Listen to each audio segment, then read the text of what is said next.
Hey everybody, welcome to the Quarter Disorder Podcast. This is episode 2, and this episode is being recorded on Saturday night, January 20th, 2024. I'm your host, Tim Bowman, and joining me is my co-host and best friend, Lewis.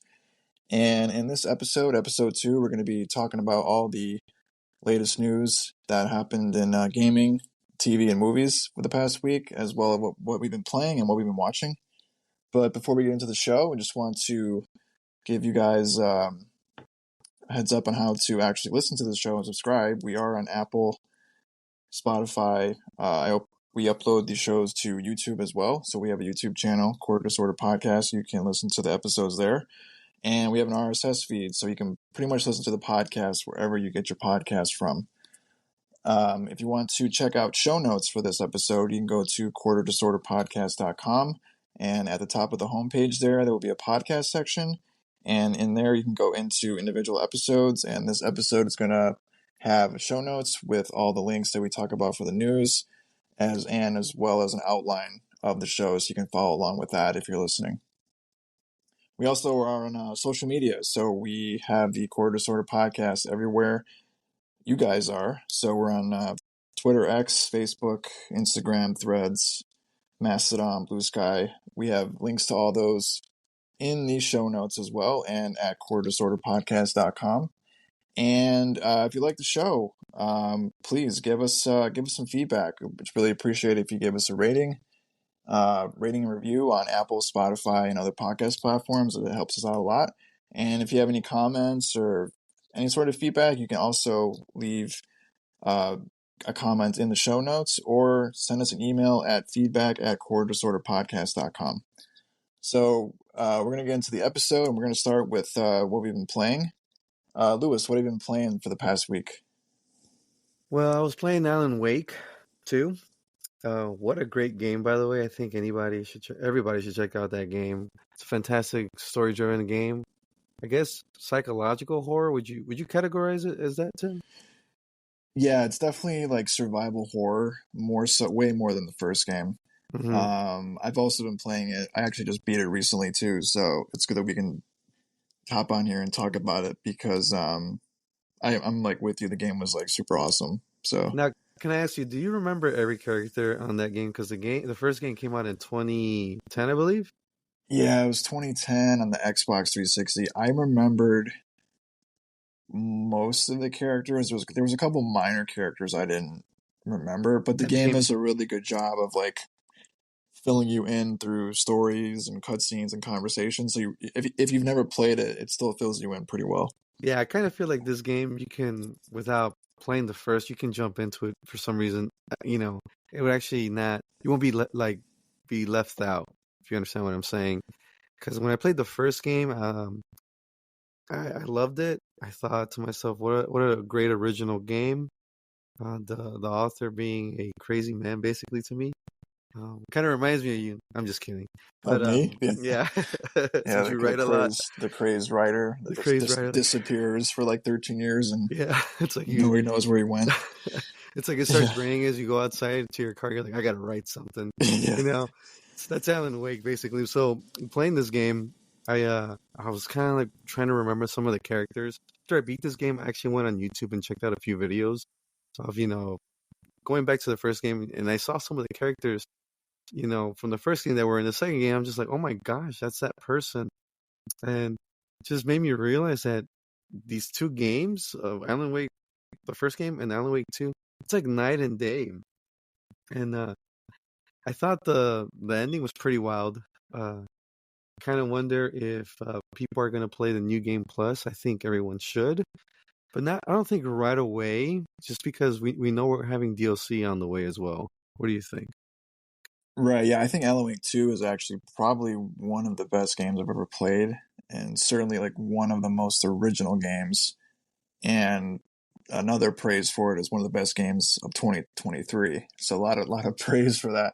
But yeah, it does a lot of interesting things, and I don't really feel like you need to play the first game to enjoy this one. You can just hop in there, and it does have like the New Game Plus, which actually changes the story a bit because I had looked this up online. So it is worth playing, especially if you like the game. but I think as just beating it for the first time, it really like is really like satisfying experience. Um, What'd you think of Saga's story? I like Saga. So Saga Anderson is the second playable character to Alan Hmm. Wake, and she's Hmm. basically an FBI agent that goes to the town of Brightfall where Alan Wake disappeared. It's in Hmm. Washington, and she's investigating a bunch of cult and ritualistic murders and disappearances and stuff. So the game kind of goes back and forth between her, and then you find out what happened to Alan Wake, and you play as him in kind of like an alternative reality of this evil um, location called the Dark Place where he got stuck in. Hmm. And the game kind of goes into how what happened and all that. But I really like Saga. I think maybe more than I did playing as Alan Wake because her What? sections were more investigative. Yeah, Mm-hmm.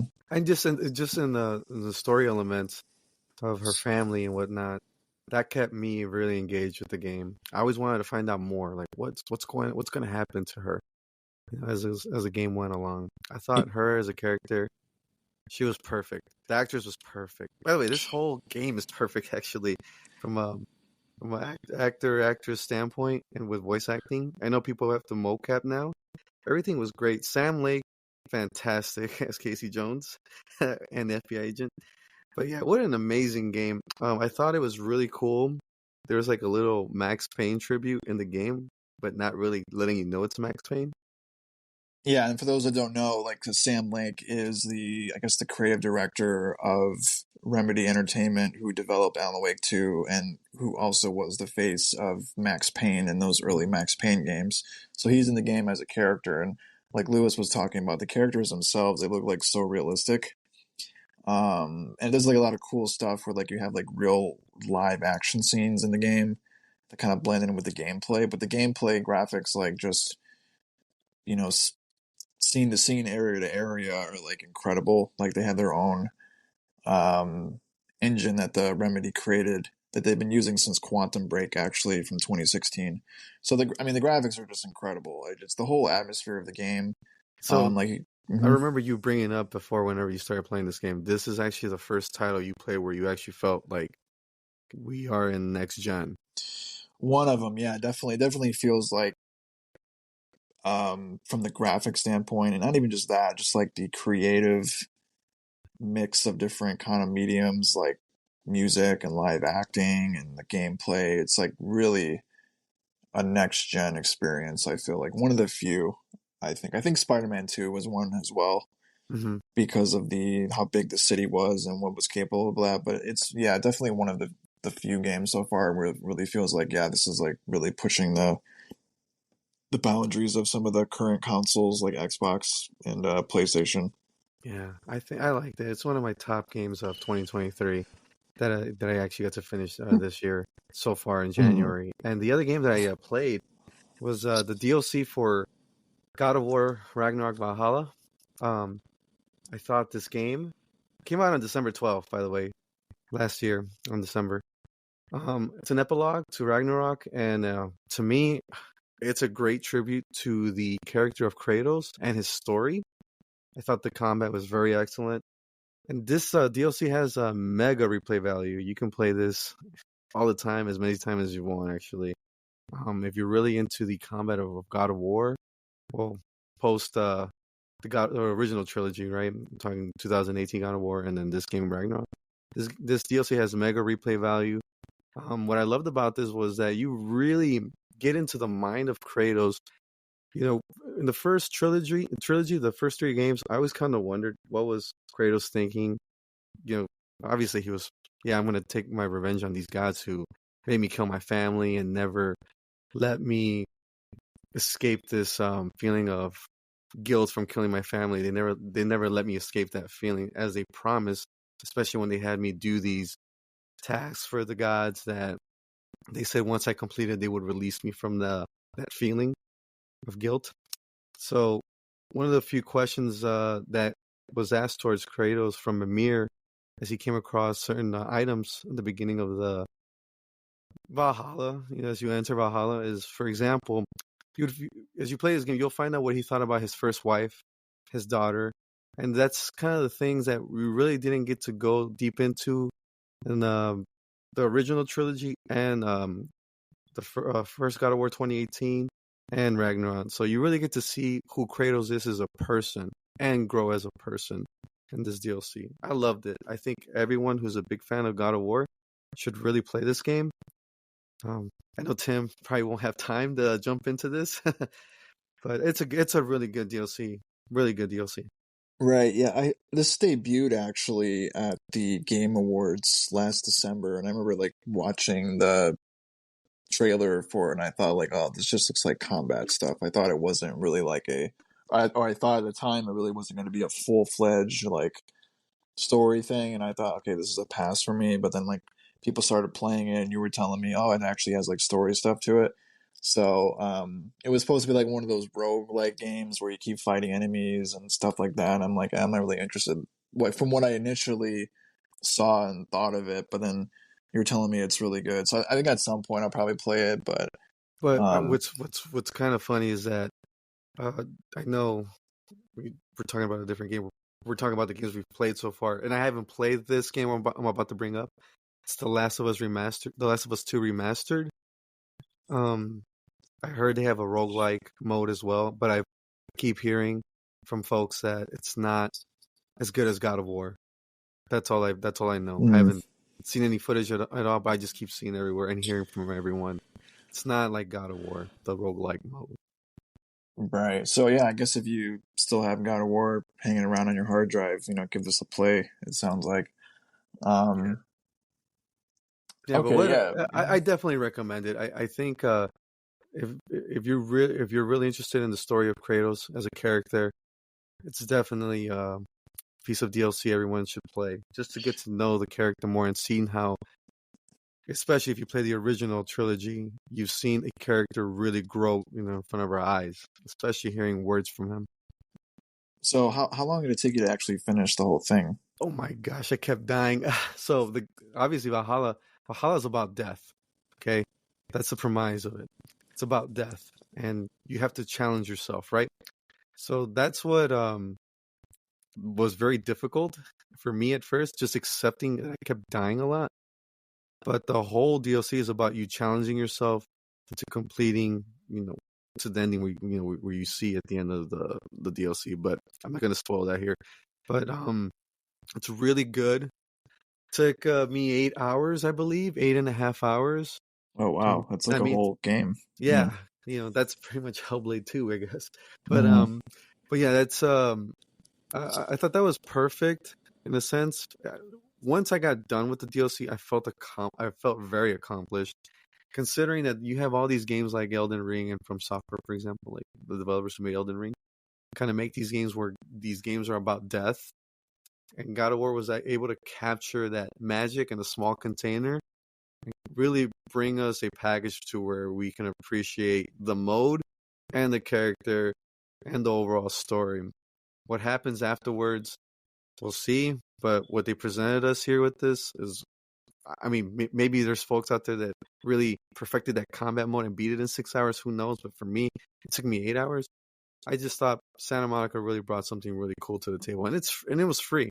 You don't get that around that much. I mean, I know the game costs $70, but I mean, they didn't have to do this, but they did anyways. Yeah, when it was like announced that it was free, I was like, oh, this is probably gonna be kind of boring or something. But Hmm. it sounds like it's an actual like pretty fleshed out It's a great downloadable experience. content. Very great experience. So all right, yeah. So for on my end of things, speaking of Remedy Entertainment and Alan Wake 2 and Sam Lake and all those guys, I actually started playing or replaying Max Payne on the Xbox Series X. So I actually have a Xbox copy of the original Xbox that I've had for basically forever. I think around the Xbox, even probably like when the Xbox was still like the main console. So this is going, I don't know how many years that is, 15, 20 years or something. But Yeah, time goes by too quick. the reason why I would started playing this game was because I finished Alan Wake 2 and I'm like, oh man, Remedy is like so good. I need to go back and check out some of their older games because I played Max Payne probably like the first chapter like back in the day, but I never really finished it. Hmm. So I decided to play it on the Xbox Series X. I mean, it's on PlayStation, it's on PC and stuff, but uh, it's backwards compatible on Xbox Series X, and I think they do some improvements with it as far as like maybe the graphically or frame rate and stuff because it plays really smooth and it looks great still. So right now I played a few hours of it. I'm got to chapter 2 and I actually got stuck because Oh, in really? chapter 2, yeah, in chapter 2 it's like this old like design of that Xbox PS2 era. So this game came out in 2000, I want to say 2001, I believe. And so basically the first part of the game is like what happens in like the first cutscene is Max Payne is like this detective. He works for like the police force, and he comes home, and his wife and child have been murdered by some criminals, and he's kind of goes on a undercover police investigation to kind of break up the drug ring that they were tied into. So basically, the first chapter is you're kind of starting to go after these guys, and you kind of find out like it might be a bigger conspiracy than what you got yourself into. So I started chapter 2 after defeating one of the mob bosses, and in the chapter 2 you're playing as it's kind of like a dreamlike state, like altered reality kind of level. So you're kind of going through Max Payne's house, but it's like these corridors and hallways that like never end. And all Mhm. you hear is like his baby crying and his like wife like screaming and stuff. You got to kind of follow those screams to get to the next room. So All that right. one part kind of sucks because it's kind of like Okay, it's you like, oh, say this is like it sucks today, but whenever you first played it, can I ask you were you freaked out by that? I didn't get that far. I never got Really? that. I only got to like the through the first chapter because each chapter is kind of broken up in like different Yeah. sections. So the first chapter probably took me a couple hours. Oh, wow. Okay, now can I ask you Um, this? Can I ask you mhm. this? Because I played the game as a kid, right? So the only thing I really remember in the beginning of the game is whenever he finds his wife. And I just want to ask you, does this still hold up, or does it come across as 100% cheesy? Beginning when he picks up Michelle, he's like, "No." Did you laugh? Yeah, no, it's actually really good. So like the dialogue and the voice acting for Max Payne is still like top notch. Like the Really? writing is really good and the cutscenes are Damn, really that great. game is so good. Yeah, the cutscenes are basically like comic book So, type cutscenes, but okay, with so like Max we're Payne narrating. I kind of want to tie this to Alan Wake too.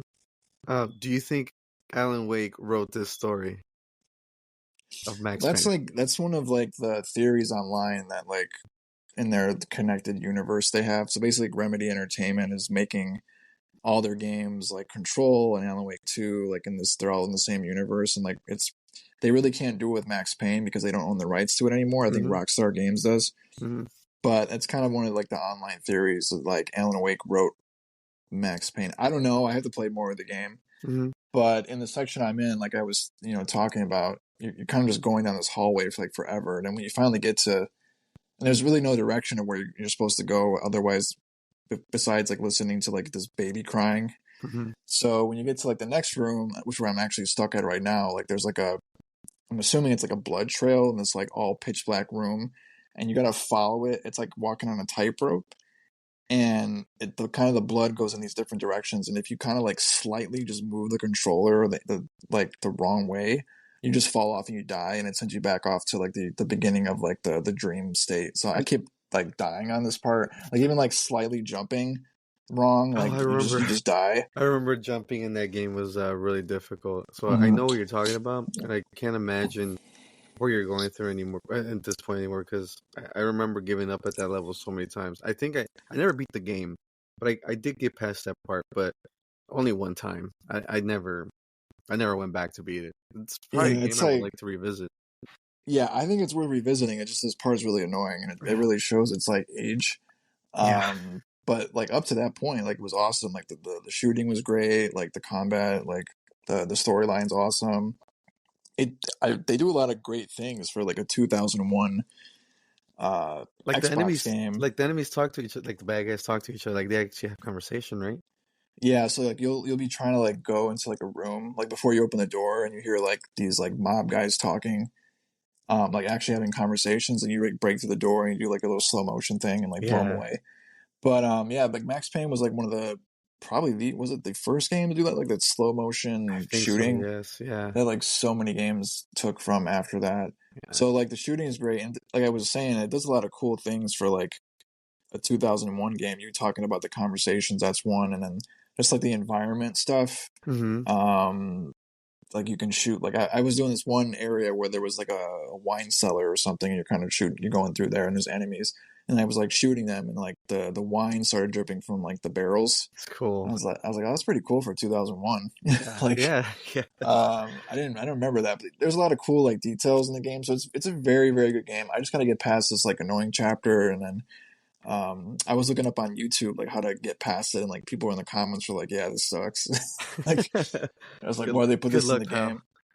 But I mean, it was Remedy's first major game, Max Payne, and they went on to do Max Payne 2, and then Alan Wake, Control. and then Quantum Quantum Break, Break. Control. So if you have an Xbox Series X, it may or may not be digital. I know if you have a physical copy, it plays, but it definitely is backwards compatible. So I think that's probably the best way to play it now. Mm-hmm. So I Um, got a question for you. mhm. Do you believe out of all their best games, to me right now, Alan Wake 2, we're probably still riding off the high of Alan Wake 2 just dropping, but from a story perspective, a gameplay perspective, all those games you just mentioned from Remedy's side, which is your favorite game? I haven't played Control. It's the only Really? one I haven't played. No, I Oh, haven't it's played that. great. It's great. So I'm gonna go Alan Wake 2. Oh no, I'm saying apart Alan Wake 2 since Oh, a it just part of dropped. that. Yeah. Would you say Max Payne? I don't know. I like the first Alan Wake. Quantum Break was good too. I think they just keep getting better, and they're different games too. This is more of Yeah. like a shoot 'em up, Yeah. like kind of Oh, third but person, you're gonna be just surprised with heavy. Control. You're gonna be surprised with Control. Yeah, Control is one of the next ones I'm gonna play because Control is connected to Alan Wake 2. Yes. So that's kind of all in there. So, but yeah, Max Payne. I was reading like the PlayStation version, the PS2 version. It's an inferior port, and I do have that digitally on PS4, and I'm like, yeah, I don't want to play that because I want to play like the best The version. best version, yeah. So I'm playing an Xbox Series X. So that's good. I'm gonna keep playing that, try to beat that, and then move on to Max Payne 2. And the next game that I played in the past week and actually finished is called Planet of Lana Uh-huh. on the Xbox Series X. So this is a Game Pass game. So if you're a Game Pass subscriber, it's part of your subscription. You can go ahead and download that. This is like an indie um, platformer puzzle game, kind of like a Limbo or something like that in that style, where you kind of play as this young woman who is on this planet, and there's like a looks to be like an alien invasion, and I think it's her friend or her sister. There's no like words in the game. Like it's just all like they're speaking their own language, so it's like you kind of have to like interpret the story a lot. But her Lana's friend or sister or whatever gets captured by these mysterious like alien type. It's kind of like War of the Worlds, like that movie reminded me of that. Yeah. But the graphics are like really great. The art style is great. The puzzles were okay. It's kind of a good chill game. You can kind of just get through. Nothing really too challenging. Took me about 5 to 6 hours, and the story does get really really interesting towards the end. And at some point, you get like a companion, which is like a little cat-like creature, and the creature kind of plays into like helping you get through each little puzzle. And they had some good designs. Like some of the stuff would be like a platform would be like the edge of it would be like painted yellow, so you kind of know where to go, or you can Yeah. hide in bushes and things like that, or um, jump from platform to platform and avoid enemies. So it was like pretty good design, pretty good game. I liked it a lot. Will This you was made continue by playing this game? Will you continue playing it to the end? Or is this yeah, I something? beat it. Yeah, I Oh, beat it. I'm done with it. Yeah, I don't play games more than once. I'm kind of done with them after that. yeah, yeah. Especially since Um, games are like usually like 50 hours minimum these days. yeah, so it's good that it was like shorter. It was puzzles were pretty interesting. I didn't get a lot of the achievements actually because I guess there's like a side not a side quest, but there's like 10 collectibles you can get of these like artifact pieces that kind of I guess once you put them together explain the story more. I only got like two of them. I'm like where were the other eight? Like, I was like, what? I was like, I usually like pretty like explore things a lot, and I Yeah, just did not find these other you pieces, and I'm you like, weren't in the deep, I guess. no, I like, and that's most of the achievements were for these puzzle pieces. So I'm Oh like, wow, oh man, so you that missed a good sucks. chunk of achievements then. Yeah, but I mean, the game itself was really great, great art style. This was made by a Swedish indie team called Wishfully Studios, Hmm. and this game is also coming to PS5, PS4, and Nintendo Switch this spring. I definitely think it's one of the better indie games that came out last year, 2023. I know it was up for some awards, and a lot of game websites and people have kind of put it up there as one of the better indie games that's come out. So it's a really cool game. Check it out if you have Game Pass. I do recommend it. The puzzles are not like crazy challenging or whatever, but they do kind of make you think. And it's on the shorter side, so if you're looking for a game that you can kind of just run through, um, do some cool stuff with it, have an interesting story, that sounds up your alley. You're probably like Plus, Planet of Lana. Mm-hmm. plus, if you love cats. Yeah, I do. I do love cats. That was pretty cool. There was some like sad stuff going on in the game too, Oh and then really? it kind of picks up, and there's the different stuff going on. It gets kind of emotional. So Really? Damn. not gonna lie, yeah, but really good game. Planet Tissues of ready Lana. just in case. Get the tissues ready. Yeah. There was only maybe one or two puzzles I had to like look online to kind of figure out how to do, but Okay. most of them I figured out. Okay. So Sidebar. Do you feel guilty doing that? no, I don't really care because I got to beat Like, this so game. it's kind of like I kind of Uh, felt guilty when I was a kid, like doing that stuff. mhm. Because you kind of like, hey, did you beat this? How'd you get past this part? And you really don't want to admit, hey, I looked this up on so and so, on No, I the don't have any forums. shame. I'm not gonna waste like an hour trying to figure out a Yeah, puzzle. trying to figure out a So puzzle. I got to beat these games quick. So but most of the time, like I didn't really. They were challenging, like I said, but not too crazy. Yeah. I like was reading some of like the Steam user reviews, and people were saying, "Oh, this game's too easy. This game's too easy." But it's a pretty chill game. Um, there's a lot of cool stuff. So check it out, Planet of Lana. And kind of the next subject we're gonna get into is the TV and movies Mm-hmm. um, that we've been watching. Mm-hmm. And I got one on here. It was a movie actually that I saw for the first time. Probably about like 40 years too late. But Indiana Jones, Raiders of the Lost Ark, the very first Indiana Jones movie.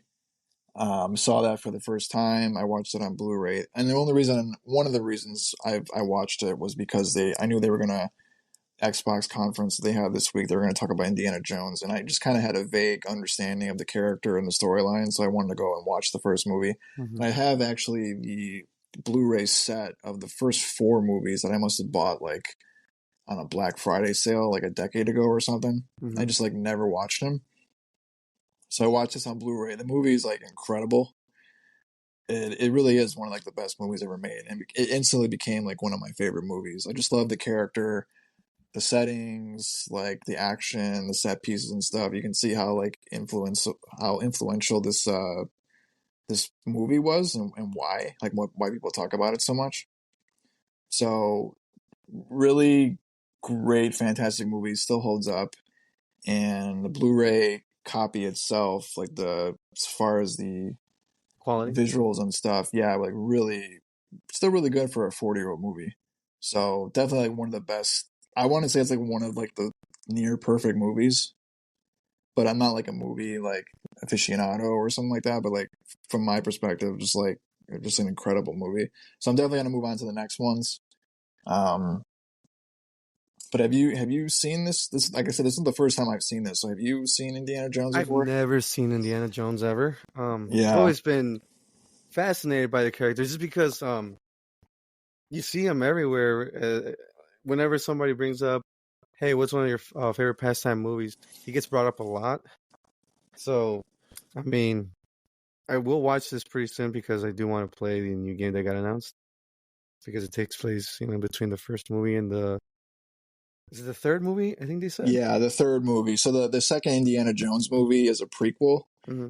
and then the third movie is a direct sequel to the first Okay, one. So yeah, I thought in the that was kind of timeline, weird. Yeah, hmm since I've never seen the movies, it's like I love the aesthetic of from what I've seen, like here, because you get shared clips from memes usually. I think that famous meme where it's a GIF where this guy, I don't know what he is, but he's doing these cool moves, and then Indy just pulls out his gun and shoots him, and then turns Yeah. around. So I thought he was this guy's pretty cool. He just has that cool swagger about him whenever He's I see yeah, him. he's definitely got that swag about him. And two, like the movie has like one of the best like bad guy antagonists, like who's this Really? like evil Nazi guy. And like if you towards the end of the movie there's a scene where so basically the storyline of the movie is they're trying to find like the Ark of the Covenant, like the Nazis are trying to find it because the movie's set in like in the 30s. And the Nazis think if they get this power they're gonna have like super military might and basically be unstoppable. Mm-hmm. So there's this GIF where they actually do it, and something happens to this particular character. Like is like, is it a spoiler if it's a 40-year-old movie? If can I say what it? I, Can I I say I what think we happens I think we all had time, and especially if they're at a messing around with time? podcasts, like yeah, we spoil it. It's fine. It's 40 years So old. little spoiler if you don't want to, you haven't seen the movie yet because it's an awesome scene. So I'll give you a couple seconds. You can, you know, take your headphones out or whatever. But this particular Nazi guy, like his like face melts off, and it's like a famous like scene. And I've always like Oh, seen like the cool. GIF Oh online. yeah, so that's where it's from. That's Okay. where it's from. Yeah, it's Man, like it's and kind like of graphic for Disney Plus. so this movie is like came out in 1981, and I'm like, yeah, these effects are pretty great for 1981. Yeah. Um, but yeah, really really great movie. I don't know why I never watched this as a kid. I missed out on a ton of movies, but I'm really glad I watched it now. Do you think you'd be traumatized if you saw that as a kid, the face melting? No, Or I would think that's like super cool. really? I'll probably keep rewinding it if I saw that You'd be like, on whoa. like VHS or something, like back in like the You were, 90s. I just keep yeah. like awesome, his face melted. But yeah, the actor that plays that guy is fantastic. He's like he just has this like look about him. He just like looks like so evil, but like what a great So actor. But Steven Spielberg did a great job then. That's what you're yeah, telling it me. was directed by Steven Spielberg. I think the movie was based on some ideas from George Lucas, and I think somebody else wrote the script. The guy that did Blade Runner wrote the script for this, I Oh believe. wow. It's Harrison another Ford is so Harrison Ford. awesome. He's one of he's man, Mhm. he's great. I love him. Yeah. So okay, so a quick question since sidebar. Who do you think um Harrison plays best as Han Solo or Indy? Just based from the first movie of Indy. Ooh, that's a good question. Mm, I want to say like Indy. Really? Yeah, I feel like doesn't he like not like Star Wars in like Oh, real he life or hates Star something? Wars, man. He wanted to Right. get killed off in the original trilogy, but So they told him like, "Hey, we got to sell some toys." yeah, so I feel like I don't know if it comes across in the movie, but he seems more like into it for Indiana Jones. Really But they're both great interesting. characters. They're Oh yeah, iconic characters of that time period, like late yeah. 70s, early 80s. Like He's he's the awesome. man. He's the man. Even Uh-huh. today.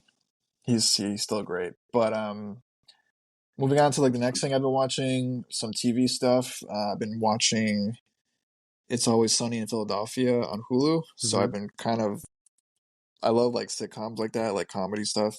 So I've been rewatching all those seasons. I watched it like years ago, so I'm going through it again. I'm on like season 10. Oh my god, really? So I've been watching it for the past like maybe the past couple months or something. And season 10, it took place in like 2015. So they're still doing new seasons. Like they're actually on Hulu. I God believe bless in Danny DeVito. 2020, right? He's awesome. In 2023, they did another season. So I'm working my way through them and just like But absolutely like incredible. I just watched the episode where they do like a fake Family Feud parody. They call it like Family Fight.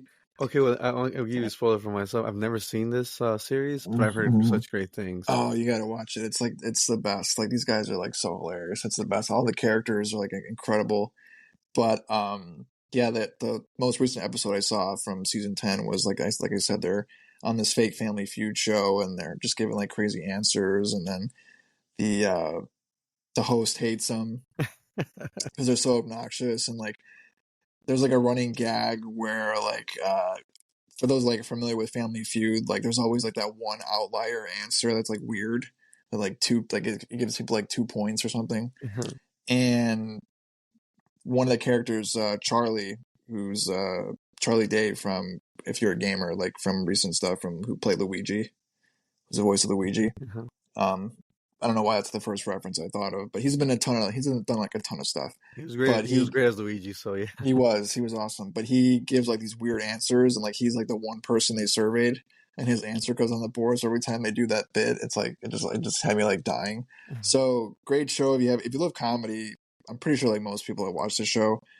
I haven't seen like some of the newer seasons, so I'm working my way up, but definitely like one of my all time favorite shows. Hmm. So, and what have you been checking out as far as TV or movies or stuff like Well, that? since I'm a dad, I'm a little bit busier, but I was able to catch Ted, and I didn't know this show existed until I came across it in an ad on YouTube. Did you know Ted was coming out? No, I didn't. I didn't really even see the old Ted movies. I never Oh, really. really? No, I've never seen them. Yeah, So this is a creation from Seth MacFarlane, who's the creator of Family Guy, and I gotta say this I don't know his. What do you think about his humor and his writing style? I don't know. I think I was into him when I was in high school, but I Yeah, haven't really watched any of his stuff since like high school since high school. Okay. age. So yeah, I don't really know what he's been really doing. Well, he has a couple projects, and I gotta say I don't know if his filmmaking career took a downturn or anything, because I can't name really anything other than Ted that was even remotely successful, in my opinion, at least. But this show on Peacock takes place before the first movie. It takes place in 1993. They have 7 episodes on Peacock. I only caught one episode. The runtime for the first episode is 50 minutes, and I believe the second episode is much shorter, but kind of threw me for a loop whenever I started the series. I'm like, 50 minutes already? Oh my gosh. Especially for a sitcom or whatever, Yeah. right? It's like a Yeah. yeah. It's it's like this is not HBO stuff. This is just for Peacock. So whenever I started watching it, I thought the humor, it's pretty funny moments here and there, but it's still very questionable, very high school mentality humor. But there's some scenes where I laughed, right? So if you're into Seth MacFarlane writing, I think everyone should check it out. But there's some stuff here you might laugh at. Um, I was watching the first episode, and just to give you a sense of what you're going to be watching if you're going to check this out. The first episode is about pretty much drug use, like marijuana in school, and Ted trying to get expelled from school because after being after failing in Hollywood, he just became a nobody and just stayed at home and didn't do much with his life. And he makes a bad decision in the show to where the racist dad of John pretty much makes him go to school, and that's how the So show started off. is that like the teddy bear or is that the real dude? Like Teddy bear. who's It's a teddy bear because okay? the whole premise of the movie was that one day, John was just kind of like, "I wish you were a real teddy bear," and he just turns to life. So essentially, in the first movie, you just it goes from that to them being adults, and then just them, having a crazy life. But in this sitcom, it's John's high school life and what's Ted doing after failing in Hollywood. How's he coping with that and making bad decisions, and which leads him to be told, "Hey, you have to do something with your life. You should go to high school." So the first episode so far, because I finished it, the first episode was about him pretty much trying to get out of school because he didn't want to go to school. It wasn't his decision, but his decisions led him there because the racist dad pretty much, made that decision for him. This is like such a weird show to like. I didn't think in like 2024 there'd be like a TED show. Yeah, nobody asked for this, I'm pretty sure. It's such a weird like follow up. Like I asked 2 people, because whenever I see friends, "Hey man, is there any show you recommend right now?" And I told them about this. They're like, "Ted, you talking about the teddy bear, like the movie?" I'm like, "Yeah." They have a show, like, yeah, it's on Peacock, and that's another, like, what? Peacock, like, yeah, what's Peacock? yeah, What is what's that? Peacock? What is that? Like, It's like, oh, it's NBC. Yeah, you just try to Mhm. explain, and it just goes over the head. But they're just shocked that there is a TV show about Ted. I wasn't like you expecting to watch this show or um even be known that it was made. I don't know what possessed Seth MacFarlane to just take this project because apparently he was doing 40 hours of visual effects, as the bear. Can you imagine all that Wow. work? Yeah, just him. That's him because he's So, the character. right. So if somebody has never seen the movies, is this show still worth checking out? It Or like, is. okay. It is because if you don't have a sense of the movies, you can start the show because it's a prequel. It's kind of like, well, I don't know. I don't know what's your opinion on this. If you recommend Star Wars to someone, do you tell them to start at episode one or do you tell them to watch the trilogy? Star Wars, yeah, I gotta say you gotta start with the old ones. You think so? Yeah, I that's I, how. I accidentally I experimented on one person in terms of, hey, you should watch episode one first. It was a girl. She's like, I said you should watch episode one, you know, first, and she loved it because that's soap opera, like soap opera Yeah, type of thing. which a lot of people hated actually. I can Yeah, remember like that was like the one of the main criticisms of episode one yeah. was that like this is too much like It a was, drama thing. and then what's funny is that Mhm. you know how Lucas kind of edited all the movies. He went back and edited all the movies. I just want to end this on this sidebar on Star Wars. So she saw Anakin as a child, and then how she ended up in Revenge of the Sith, and then she saw the trilogy. You know how the trilogy ends, where Anakin's looking over, and he sees Anakin as a Ghost Force. She legitimately Right. cried because it was the Anakin character from the third movie. Yeah, I guess it is. I guess. Yeah, because can you I imagine if you mean, start watching the original trilogy and you see this young guy who looks so out of place, you know, right. and then you're like, why am I supposed to feel bad for this guy? But I made her watch the first movie, and then she saw, is his name Christian Hayden? I think that's his name. Who plays Anakin? Yeah, which who everybody hated like back in the day. I Yeah, remember. everybody Yeah. loves him now, right? Because we all grew Right. up. I Hmm. like him, but so that final shot, of Luke looking over and there's Christian Hayden right there as Ghost Force. She cried legitimately. She said, "Oh my God, Anakin," you know. So that was the little experiment I did. Now for Ted, you can watch the show and you can have no knowledge of the movies. It's totally fine. You can jump into it. Heck, if you don't But even remember the first two movies, you can totally jump into this. am I gonna cry though? Is that You'll probably enjoy the first scene just because they're playing the NES. Oh, okay. So there's the little Easter eggs from the '90s that you'll come across. You're like, oh, hey, that. And remember, you said that Queen wasn't really as big as it was. I remember that we had the discussion years ago. Queen, the talking about the band. The band, Yeah. yeah, Hmm. the first episode they already had a Queen song play there. Yeah. Okay, Queen's good, man. I don't know. Queen's It's great. I know but there was a time where you felt like, yeah, they're not as big as they were, back then. I was like, no, Queen's still pretty popular. And then they yeah, I had that guess I movie. decided because I guess now like yeah, Queen is still really popular, but I thought like oh maybe people don't really listen to Queen now, but Yeah, I was wrong. yeah. So Just wild how much mhm. impact Freddie Mercury and his buddies, still have today. Right. But that's all. So That's all I've had time to watch. I mean, I'll watch with my son, certain episodes of the older Simpsons, just because of I feel like the comedy. I don't know. Whenever people used to bring up to me Family Guy and The Simpsons, I always felt like Family Guy was more like toilet humor, right? Which you see a lot of that here in this, the series of Ted. And I felt like during the episodes when Conan O'Brien was more involved in The Simpsons, I feel like that humor was more genius like. They're very just creative with their humor. Like you got to be really really on the nose on a lot of things when it comes to the Simpsons humor back then. I don't know now. I haven't seen the new episodes, but certain episodes from back then really stick out to me. I saw a few episodes and I kind of felt like this is still holding up. But once you drop off once it drops off like at season, I want to say 11, you kind of just say, man, they really lost the soul in this whole series after season, 10. yeah, I haven't watched The Simpsons since like the '90s. I don't even know like what they're doing. I just remember whenever I lived in Mm, Chicago, because not everyone had cable, And if you had cable, only one room, it would usually be the living room that would have cable. I remember whenever I grew up in Chicago, you just watched TV, the antenna. It was always 5:30, 6 o'clock, and 10 p.m. where the Simpsons were, right? On Fox Yeah, 32. yeah, I remember that. I don't know. Yeah. I don't know if they Hmm. still do that or not, but that's how I got into the Simpsons. Just oh man, let's watch it 3 times a day, right?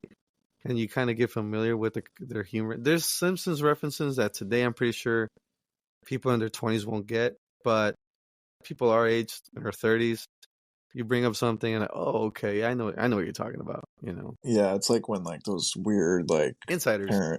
like those weird parents would be like, "Oh, you can't don't watch The Simpsons because like you're gonna end up like Bart Simpson," when like Bart Simpson was like a negative like Yeah, influence supposedly. Like these weirdo parents. It's like look at him now. It's like so tame, yeah, it's and they're like, "Oh, I don't 100%. watch The Simpsons." It's like, yeah, all right, whatever. Yeah. Um, all right, but I guess we'll move on to the kind of next section of the show here and get into some TV and movie news going off some of the stuff that we talked about. So, a couple items to get into right now. So, She-Hulk season 2 is probably not happening. So, the actress who played She-Hulk, the human and then the She-Hulk form, Tatiana Maslany, she was on a stream for Nerd Correct Twitch game show Codenames Live. So I'm reading this article off of Polygon.com, and I guess they had asked her about She-Hulk season 2, and she was like, "Oh, they went over budget," and Disney was like, "No thanks." So the article on Polygon goes into some of the details about the budget for the show, where each episode costs about $25 million to make, It's which are ridiculous. just insane. But most of the show, it's like I believe it's like an 8 episode series on Disney Plus streaming. Most of that she's in her like She-Hulk animation, so it did look pretty realistic. But I don't think they're gonna probably make another one. And I thought this season was just okay. I liked her as the actress, Yeah, I thought but the she was show great. itself was very skippable. Yeah, so okay, do you So think this was the beginning, this project right here, where Marvel, at least on the Disney Plus side, started kind of falling off? yeah, it's not really related to the show, but it's kind of like that general time period where they were just throwing out a lot of shows like this and movies where the quality was kind of going down. And again, the show is like really good. It's just like there's just something to it where it was just like very passable. Like I liked it a lot. I like the jokes they did and like the kind of the meta Yeah, humor they did. I think But the I main just feel like it issue, was very skippable. I just think the main issue, and this includes this show, recently with all the Disney Plus shows and some of the movies, is that you're telling us this whole time this is an MCU, it's supposed to be all connected, but we never ever it never ever connected back to Kang before, the actor got into, his deep troubles recently, but it never really felt like okay, this is going to connect to this, so eventually what you just watch will matter in the end game, you get me? And that no Yeah, pun and intended. they didn't really the show really didn't the She-Hulk show really didn't have any major like bad guys in it Yeah. either. Oh, It was just kind of episode to episode. which by the way, I was very disappointed by that ending. As creative Yeah, as they I tried mean to it want it to was be, I mean, I kind of get, hey, let's be different, but I thought it was kind of, it just came up short to satisfy a viewer in this huge climax that was supposed to be the end of season one. It just kind of ended just like nothing.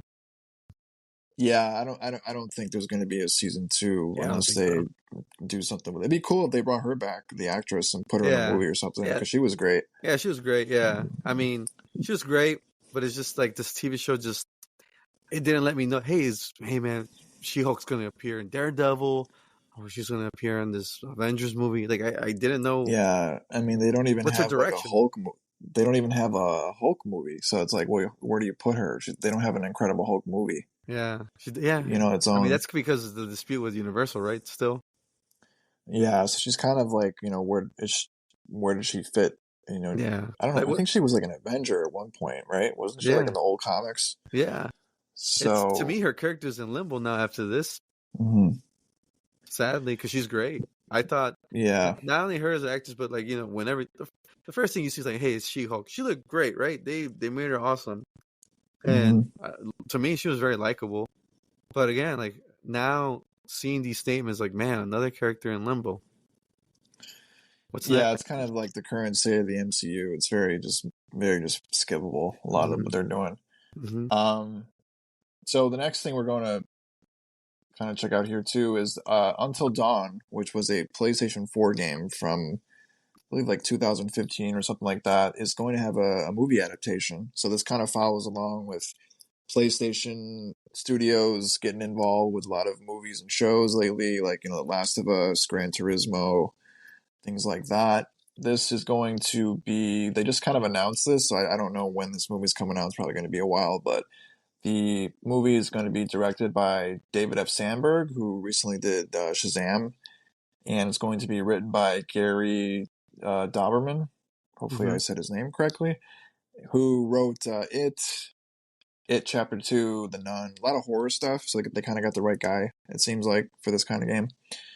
And it's going to be made by Screen Gems, which is, I believe, is a company that they're involved with, and then PlayStation Productions, which is the Sony's movie side with the PlayStation IPs and stuff. So this is pretty cool. The Until Dawn game, for those who aren't familiar with it, was basically one of these narrative choice games where it was like a horror game, kind of like the typical what do you say, like 80s 90s slasher type thing, like teenagers are on like a vacation or something and all this, I believe something happens. And I played the game a long time ago. It was good at the time.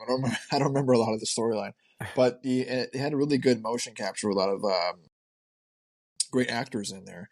And they didn't really say if those actors are going to appear in this movie because I think it's like a preliminary announcement. Hmm. But it was one of those games where there was a lot of choices you can do, who lived or died, and depending on what you did throughout the game. And it was a really great game. I really liked it a lot. So it's kind of cool to see that they're going to make a movie on this. I know some people were saying like, well, why do they need to make a movie on this type of game? It's like what's the point of it? It's already a movie. But I think they're going to do their own thing. And a lot of PlayStation Studio stuff's been pretty good. Yeah, so far So, with the track record of mhm. Last of Us, Twisted Metal. I haven't seen Gran Turismo, so I can't comment on that. But Mhm. so far, their track record seems to be it's pretty damn good. So hopefully this Did turns out as you? well. Yeah. Did you ever play this? Never got to play this. I still have it, but perfect timing. Right Until. before this movie comes out, I'll give it a shot. I have it on my PlayStation Plus catalog, Mhm. free games. Right. I think I bought this when it came out, like at the time, because I was really looking forward to it, and it was really great. I think I don't know the actors' names, but the the woman from Heroes, the main character, the blonde woman, she was one of the characters. Hmm. Um, some famous people in the game that you would recognize. So So have you seen these guys? Have you seen their work, like the Nun and such like that? And no, I it haven't. I know those are pretty. They're supposed to be pretty good. they're pretty good, right? So Yeah, so are you I are think you a horror movie guy? Because a I'm definitely little not. bit. Really? I'm So kind of getting into them now, like starting late in life, but kind of watching like the old Halloweens and Friday the 13th and stuff like that, mm. which I really what love. what what what was the movie that you're like, oh, I'm gonna give this genre a shot? Was it Halloween? Yeah, I think it was the first Halloween. Really? I think it was the very first one. It was like a fantastic So movie, and I you kind of start just you start seeing blood, and you're like, you know what? I'm gonna give this genre a shot. well that there wasn't a lot of. I don't think there was a lot of blood in that first Halloween, but like just like the Really? feeling The suspense? of the movies and stuff. Yeah, I kind of like those movies. So this one, I'm definitely interested to see what they do, but it's probably like a long way out because it sounds like they just started kind of putting it together. Yeah. But pretty interesting. Another PlayStation kind of Property? game is Yeah. getting that movie treatment. So, That's but pretty moving on cool. to another show that's game related is the Halo, which was on Paramount Plus, season one of Halo, and the main actor who played Halo, played Master Chief. Pablo You Schreiber you said, you miss you didn't say his name correctly. It's "What's his name?" it's Master Cheeks. Master Cheeks. Yeah. Well, this guy's Master Cheeks. Yeah. So the actor himself, he did a recent interview, and he said there was a romantic like love scene in season one with one of the characters. I watched season one, so basically, without going into too many spoilers, it was like one of the uh, human like people that was working with the Covenant. It's kind of weird. It was a weird angle, but they basically just end up like hooking up and falling in love and all this stuff. And he's kind of turns out the actor didn't really care for it. He was like, so the quote he says is, the decision to make the connection between Maki and John, a romantic connection, was a huge mistake. He tells SFX magazine in their latest issues, which has Halo 2 on the cover. He goes on to say, I felt it was a huge mistake at the time, and I argued against it and fought against it, but I am who I am. I don't write the scripts. I only give my opinion. It wasn't listened to. So way to bury the guys on the show. I But know. Yeah, it wasn't my decision, guys. it's like, yeah, these writers really suck. I don't know what they're doing, but I'm Yeah, just here. But I'm I just actually really saying. liked him I really liked him in the show. But yeah, there was just there's a lot of weird stuff It's in its that own show. world, I don't, right? Apparently, it's its own universe type thing. That's what people say, right? yeah, it's kind of like they're doing their own thing. And Yeah. at the time, it didn't really So, get like a so lot of great reviews I'm gonna too either. preface. So, I'm gonna preface this to the listeners. I'm not really a big Halo fan per se. I kind of felt like the whole storyline. It's just not to me. It's not really engaging. So I kind of feel like the game itself is just like it has really good shooting combat. That's about it, in my opinion. hmm And it got really popular because of the multiplayer. So like the weakest part is the story. So now you've played from the beginning, right? I assume from the first Xbox, not Xbox One, yeah, I but played Xbox One. every Halo except the new campaign. I haven't played that, but Oh, I've okay. played them all. hmm So knowing, were you captivated by the story or not? Can you remember stuff or no? Yeah, I do. I do. I don't know if the show had a good action. It's just so weird because like it was a lot of him like finding out about John. I think is his name, Uh the huh. actual main Yeah. Halo, the guy behind Halo, and they were doing some interesting stuff. But I mean, like I said, this guy is kind of talking about the romantic interest. Yeah. He I don't know if this guy's a gamer or not, but he even realized, yeah, this sucks. So why don't we have this in the show? Right. What's this like? Um, he's a really great actor. I like him. I remember him from watching him on The Wire. Uh-huh. I I Shout out to The just I Wire. just remember him hmm from yeah, everybody was in the wire. Um, hmm I just remember him from Orange is the New Black. He was the perverted security guard, or not security guard, the prison guard. hmm And I just remember him as Porn Stash because he had like a really awful mustache. And I remember whenever the whole thing where it's not really a spoiler because I know about it and I didn't even watch the show, but the whole controversy was that Master Chief takes off his helmet, right? You know, For pretty like most of the show, yeah. yeah, it's like yeah. And it's kind of like a big sin, apparently. You know, like Mandalorian don't even do that. They got Pedro Pascal. They're not even showing his face that much, right? But they're showing this guy's Yeah, face. You know, and yeah. I think he had his real face more than the helmet. oh my god, that's But well. I th- mean, again, I don't know. I don't know. I'm not a big Halo fan, but I imagine that really riled up the fan base. Like, hey, what's this? Like, yeah, what's going on here? a lot of Halo fans didn't care for the show. But season two is coming out February 8th. I'm really not even looking forward to this at all. I don't know if a lot of people are. I don't really see a lot of buzz for it. Yeah. Except for I mean, this right here. This is this Master Chief sex scene quote. That's pretty much it. yeah, I mean, the show was pretty. I thought it was pretty good, but it was like, yeah, there's definitely a lot of room for improvement. Like a lot of people just absolutely hated it. So, I mean, I Purist. don't know. I don't really have a Paramount Plus subscription anymore, so I'm not really like trying to go out there and subscribe to like another thing just to watch the show. But if it turns out being really good, or they kind of improve from this first season, I might check it out. But I think they have like a lot of ground to cover. Yeah. And really, Halo is just there's not a lot of buzz around Halo right now. So I know Yeah, I they're agree. still working on the Halo Infinite game, and that's still really popular as far as like the multiplayer side. Like you know, Bungie's Is been it really popular, Tim? Because I'm kind of still. I feel Yeah, like other like games are still more. I mean, I'll say it here. I think the hate for Starfield is more popular than Halo as a whole right now. I do know like from reading online and stuff, they really kind of honed in on the multiplayer aspect and like Uh-huh. making that really good. So like, the people that play it, they really like it. So that's what I see. Um, I don't know, but it's not the Halo that from 15 years ago or Yeah, Halo 3. yeah. I think Halo 3 was probably like the peak, You don't and think this is Reach kind was? of no, I think it was Halo 3. In Okay. my opinion, I think Oh, Halo 3 popular, at popular launch wise.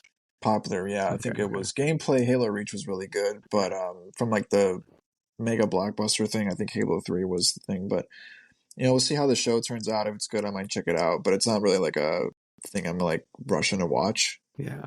But if, like I said, if you're interested in checking that out, it comes out February 8th on Paramount Plus. And just want to make a note because we were talking about shows earlier that one of my favorite shows is The Sopranos, which is having its 25th anniversary celebration. So if you've never seen the show or you're looking to get back into it again, HBO is doing like all these behind the scenes stuff and I think, interviews with people and highlighting scenes and stuff for the 25th anniversary. So go ahead and check that out on Max. You know what that is? HBO Max, but without the HBO. So Yeah. just Max. But that's a probably like my all time favorite show. Most So 25th influential show anniversary. ever, I think. It's got to be one of them at least, like top Making three, right? making the bad guy the protagonist. Mm-hmm. Yeah. Such a But awesome great show. show. Check it Yeah. out. But So let's kind of jump into the game side of stuff here, and we'll go into some news of the past week, some of the topics that we kind of saw and jump into here. So probably the biggest news, game announcements and stuff that happened this past week was the Xbox Developer Direct Showcase and the announcements that they made, which took place on January 18th. It was about a 48 to 50-minute presentation streamed on YouTube of upcoming Xbox titles that are going to all release this year. So we all got 2024 release dates. And they kind of went into each game for about, 5 or 10 minutes each, starting with Avowed, which is from Obsidian Entertainment, which is kind of like a first person RPG, kind of like a Skyrim type thing. That's coming out fall 2024. Then they went into Senua's Saga Hellblade 2, which finally has a release date after being shown for like 10 what seemed years. like forever. I mean, finally, May 21st, 2024 from Ninja Theory. That's coming to the Xbox Series X and PC, and all these games are going to be on Game Pass. So it's kind of like Microsoft's stuff they're all highlighting. And it's kind of interesting about Hellblade 2 is like the Game Awards, they didn't have an announcement for the date yet, but now they do. I So do not know. I wonder what happened between now and you know Keighley didn't give him a this. bag of Doritos. That's what happened. I don't know what's going on. But the next kind of game they highlighted, which was kind of a surprise because like they announced ahead of time that there was going to be 4 games they were going to show. So this 5th game was kind of a surprise, which was Visions of Mana from Square Enix, which is coming out in summer 2024.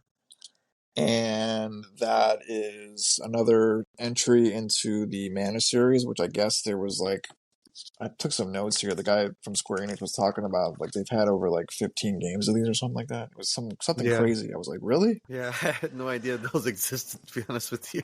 Right. So Microsoft's going after they're trying again to get that Japanese audience and those kind of players again. So it seems like every several years they try to do this. I remember like on the Xbox 360 that was a big push for that. Like they had all these JRPGs. Yeah, Lost Odyssey. Um, but the other game they showed off was Era History Untold, which is coming fall 2024 from Oxide Games, which is basically a world strategy game like Civilization or something like that, or Age of Empire or something like that. So looked pretty interesting. And then really the big game reveal was Indiana Jones and the Great Circle coming in 2024 from Machine Games. That was like the headliner of this broadcast there. What a great showcase of that game, by the way. I just want to end on that. That was really good. So we'll kind of go into each of these games. So Avowed, I thought like Avowed going into this, like I really wasn't interested in it. I'm still not, I'm not but impressed. I thought the gameplay was too stiff. That's just me, I think. yeah, I mean, it didn't really look that interesting, but I mean, I don't know. I know this is I, one of like the bigger Xbox titles that people want to play in like the RPG side. yeah. They did show during the presentation, talked a lot about the combat system. They were showing conversations between characters that were all voice acted and different choices that can be selected.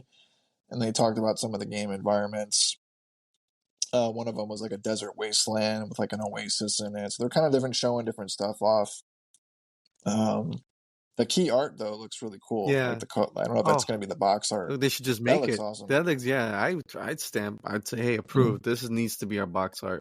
But Mm-hmm. I mean, really, with Game Pass, you really don't need it. But Yeah, I mean, I just want to say that Avowed, I'm gonna predict this gets delayed.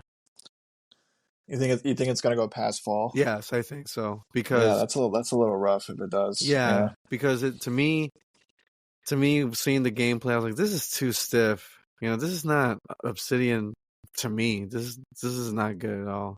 Mm-hmm. I felt like you There's said, some oh, there's there's something something missing. off. Yeah, there's something Yeah, it's missing. something like off about it. It doesn't really feel like major, but I know there are people that are really looking forward to this, and this was one of the big games that people wanted more information from. To Yeah, me, like I don't know, there's something just the combat and stuff.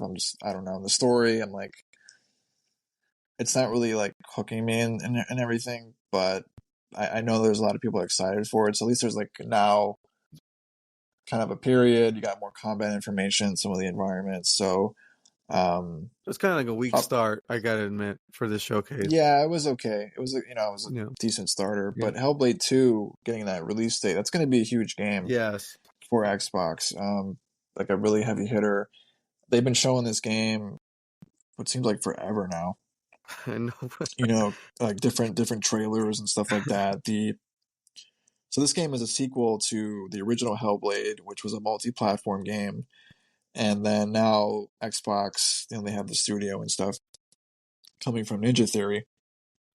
Um, they kind of went into the character models and how they were crafting some of the environments. Like they went on a trip to Iceland, and the game is based in 10th century Iceland. So they kind of did like some real world kind of. So you want to know what I think about this? Of them showing all that footage of them going to Iceland and all that. Mhm. I think they can't show too much of the game because the game is 8 hours.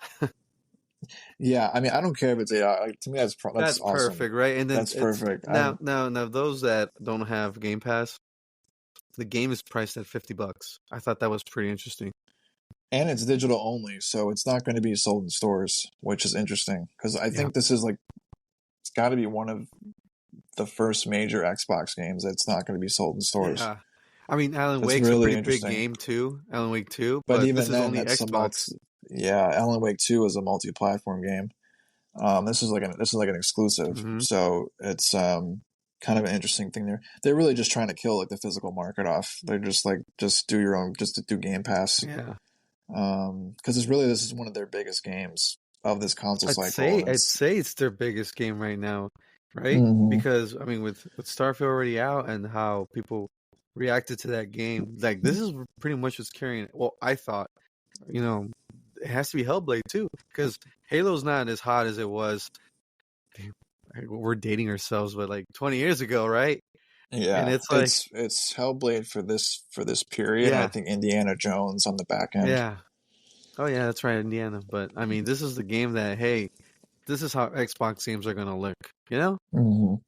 So they did show more kind of the combat. Basically, one of the people at Ninja Theory was talking to how the combat's going to be like a story in itself. Like each combat encounter is going to tell a story. So it's not going to be like I don't think it's going to be like God of War where you're like slashing through like 20 guys or something, and then each Mm. area it's going to be more like one-on-one type thing, which was how the first game was. It was very into that like more focused on one-on-one or a small group of enemies. What? But this one like really shows like they're trying to tell some like a certain story. How long was the first game, Um, Tim? It was probably about the same length, probably 8 to Really? 10 hours. So I Hmm. kind of wonder if people are going to start engaging, on that game, start playing it. Probably to get caught up. I don't really feel like you probably need to even play it Really? because like they're kind of telling you like what the story and what the character's about. Like Oh, she's okay. basically she hears like a lot of voices, and they kind of did how that like the psychosis of her issues and her kind of personality is like playing into the game. Yeah. And just the way they're kind of designing the game with the sound and the music, it's like it's really that aspect's really good. The problem with the first game was the combat was the weakest part. So I'm kind of interested like to actually play the game now because they were showing more of the combat and how it's like a these rough encounters and you're just trying to like the guy was like we want every encounter to feel like you just barely made it through. Mm-hmm. So you can kind of see how they're kind of doing that. But yeah, they have to do a lot of binaural audio for Senua's visions and voices and things like that. Kept talking about how the music's important, and they wanted to. Here's a quote: "Quote craft life-changing art with game-changing tech." End quote. So I think they're definitely doing that because the tech is like really. This game looks Yeah, incredible. it does. It looks I was amazing. very impressed by the visuals in the game. Really impressive. So this one's coming out May 21st.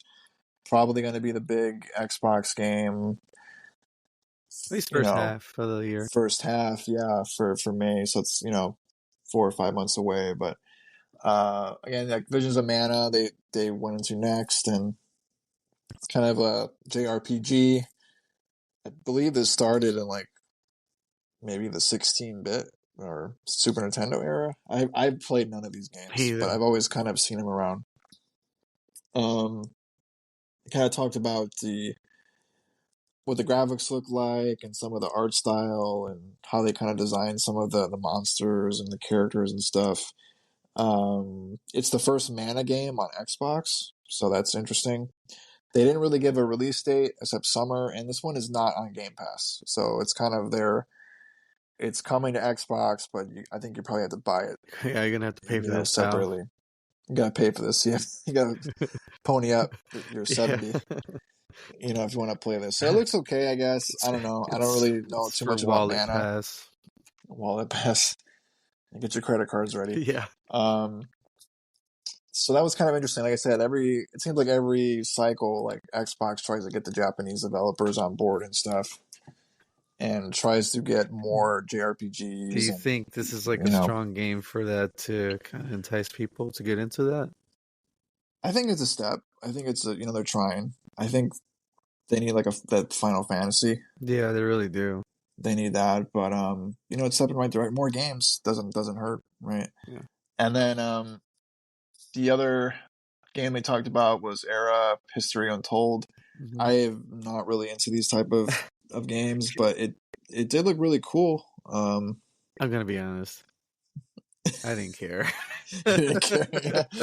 Yeah, they were. It's I not my like type the of team game. though. Like they were really passionate. All the people talking, they seemed like really cool people Yeah. and really like into it. Oh, Like they were really they're passionate. really passionate. Like Mhm. that's one thing. That's what I enjoyed about their showcase. What they were showing. Like they really like what they were making. So Yeah, and they were going into all the different stuff they have there, like all the music they're making for the game. Um, I guess it takes place on a procedurally generated alternate Earth, so you can kind of play as different world leaders and different kind of societies and stuff like that. And they're going into all different systems and the crafting system and how the combat is turn based, but it happens in real time.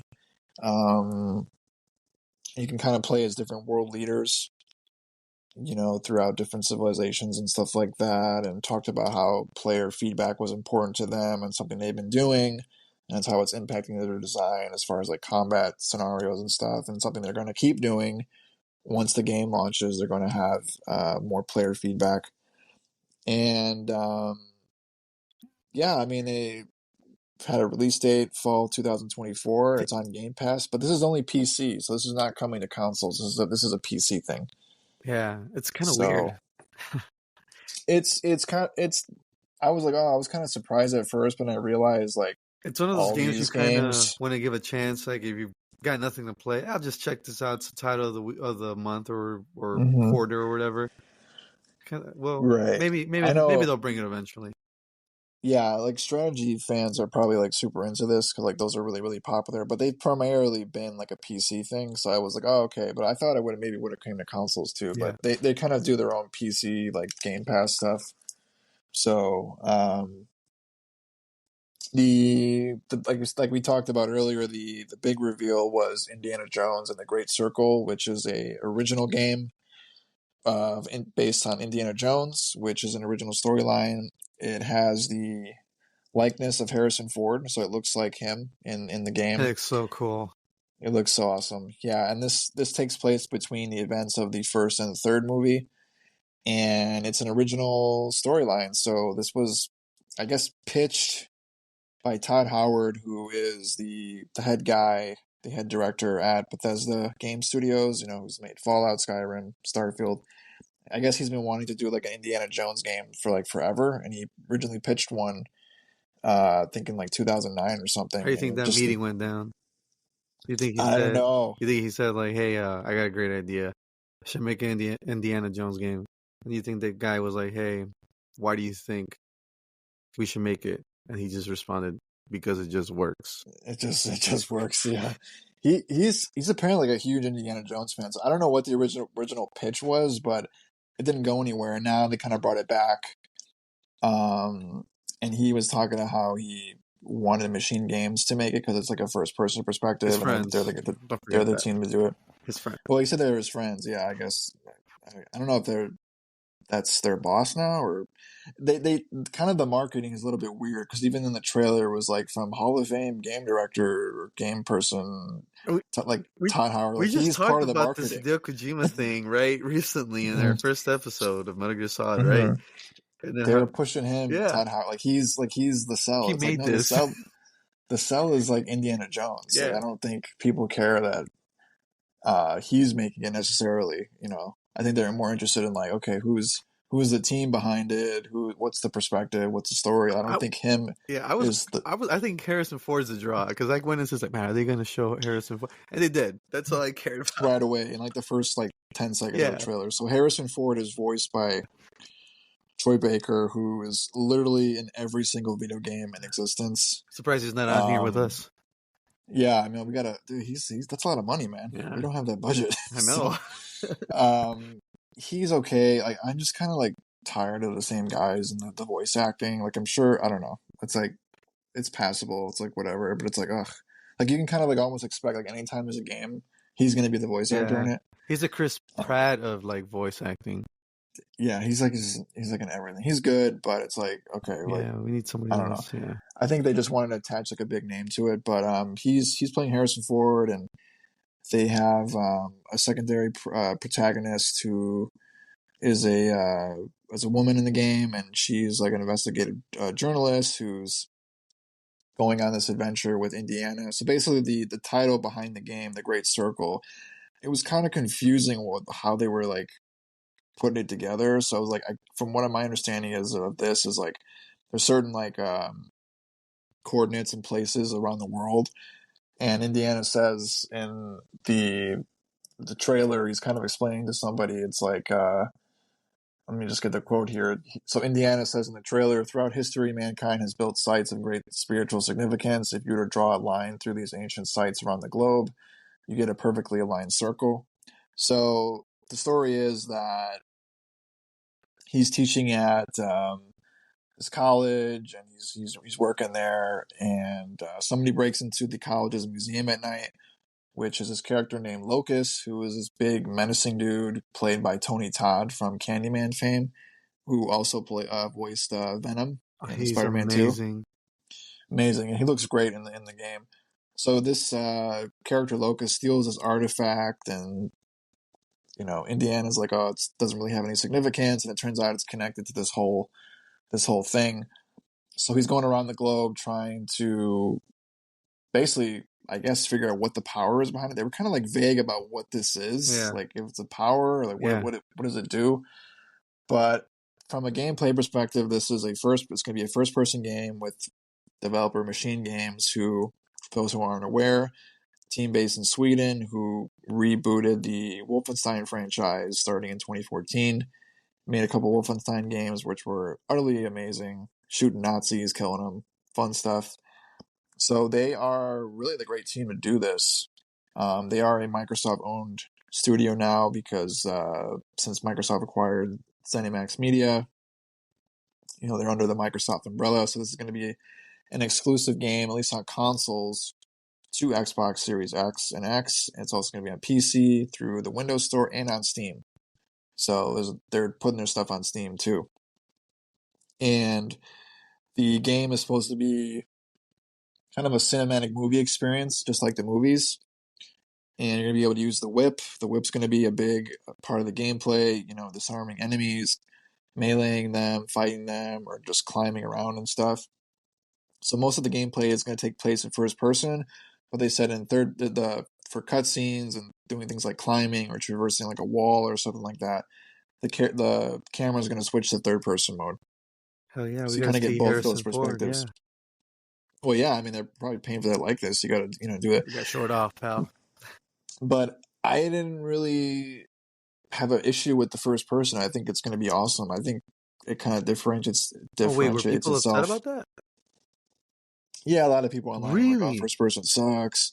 It should have been third person. I want to see Harrison Ford. I want to see," but it's like we already have those games. You have Uncharted and Tomb Raider. Yeah, Like this is something this is different that sets different. it apart. Yeah, And these are the guys to really do that heck yeah. style. Like the Wolfenstein games are like some of my favorite games ever. So I think it's in good hands. The trailer looked great. They're going to do a lot of cool stuff. There's going to be a lot of puzzle solving, a lot of secrets to So would find. you say this game really took the showcase like high up compared to other showcases? Oh yeah, I think for Xbox, I think Yeah. for it really kind of set their year up So to be like, okay, we got two major games. We got Hellblade 2, now we have Indiana yeah. Jones. So, question here for you, Tim. Mm-hmm. Overall, seeing these showcases today, how they're presented, do you feel like, man, that was awesome? Or you're just kind of like, okay, that's gonna come in the horizon, and you just kind of move on about your day. No like celebration or nothing like what E3 used to be, since E3 is officially dead. Yeah, it's kind of like in the middle ground. It's like you're kind of interested in the games and stuff and seeing them, but there's not like that really like excitement for like a huge showcase. Like they're doing like these mini showcases here, and Yeah. it's very like controlled. So like they're putting out these trailers, and you don't have that like I don't know, it's just a different feeling I think of it really hurts the other games, like the smaller games, even more. Because you would always kind of get like on E3, you would get big reveals, and then in between you'll have, because I wouldn't say the Video Game Awards kind of has this problem as well. You kind of have these smaller games. There's no fanfare for them, right?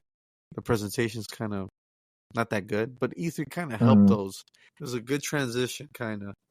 I feel like now with these showcases, not just Xbox, but like the Nintendo Direct, or the Sony ones. I just feel like going into these, it's kind of like the first 20 minutes is just gonna be boring, and then I'm gonna probably stick my head into the video, see, hey, what do they got planned? Because usually you gotta end with a bang, right? And I kind of feel like this showcase showed me like Avowed was really not interesting to me. I feel like to me it was kind of like a dud in the presentation style. But you end really good with Indiana Jones. I mean, Hellblade 2 was great too, but you end with a big bang with Indiana Jones. But I just kind of feel like, oh, that was that's what's coming next. But it wasn't like I cannot wait for the next showcase and whatnot because we don't know when we're gonna get one. no, they'll probably do one like, next quarter or something. Mm-hmm. But yeah, it doesn't have the same feeling. But I think it did build a lot of positive momentum for Xbox, which they really needed. You have like two really huge games. 2024 finally seeing the fruits of their labor, so to speak, Does all this? this time. Because to me, if I look at this, if you told me today, let's say I wake up from a coma right now, and you're like, hey, this is the new Xbox. There's a showcase today, and you show me this lineup here. I'd probably ask you, hey Tim, did the Xbox launch like last month or something? Because seeing this here, this is a pretty damn good lineup for like let's say for a system launch, right? Would you agree on that? Yeah, if they would have had these at launch, I mean, Yeah, or even like last year, they yeah. would have Even had last to the year, because 2022. I But I mean, mean, Indiana Jones is probably it's probably like they were nowhere yeah, near because to me, ready for that. looking at this lineup, man, it's a pretty damn good launch, console launch Hmm. for the Xbox, because Xbox has been, in my opinion, slacking the last at least 2 years. Yeah, I think now they've got some good stuff going. I think this Hmm. game's Indiana Jones is going to be Hmm. potential game of the year. Hellblade 2 is going to be awesome. So they got some good stuff going. I think the show was overall pretty good. I gave it like a B. Oh, really, a B? Yeah, I think Uh, that's kind of where I'm landing. I'm gonna land a C from my end. Just, I mean, Yeah. the only two games that I cared for were Indiana Jones and Hellblade 2. That's I never even played the first one, but from what I've seen, it looked pretty damn impressive. Hmm.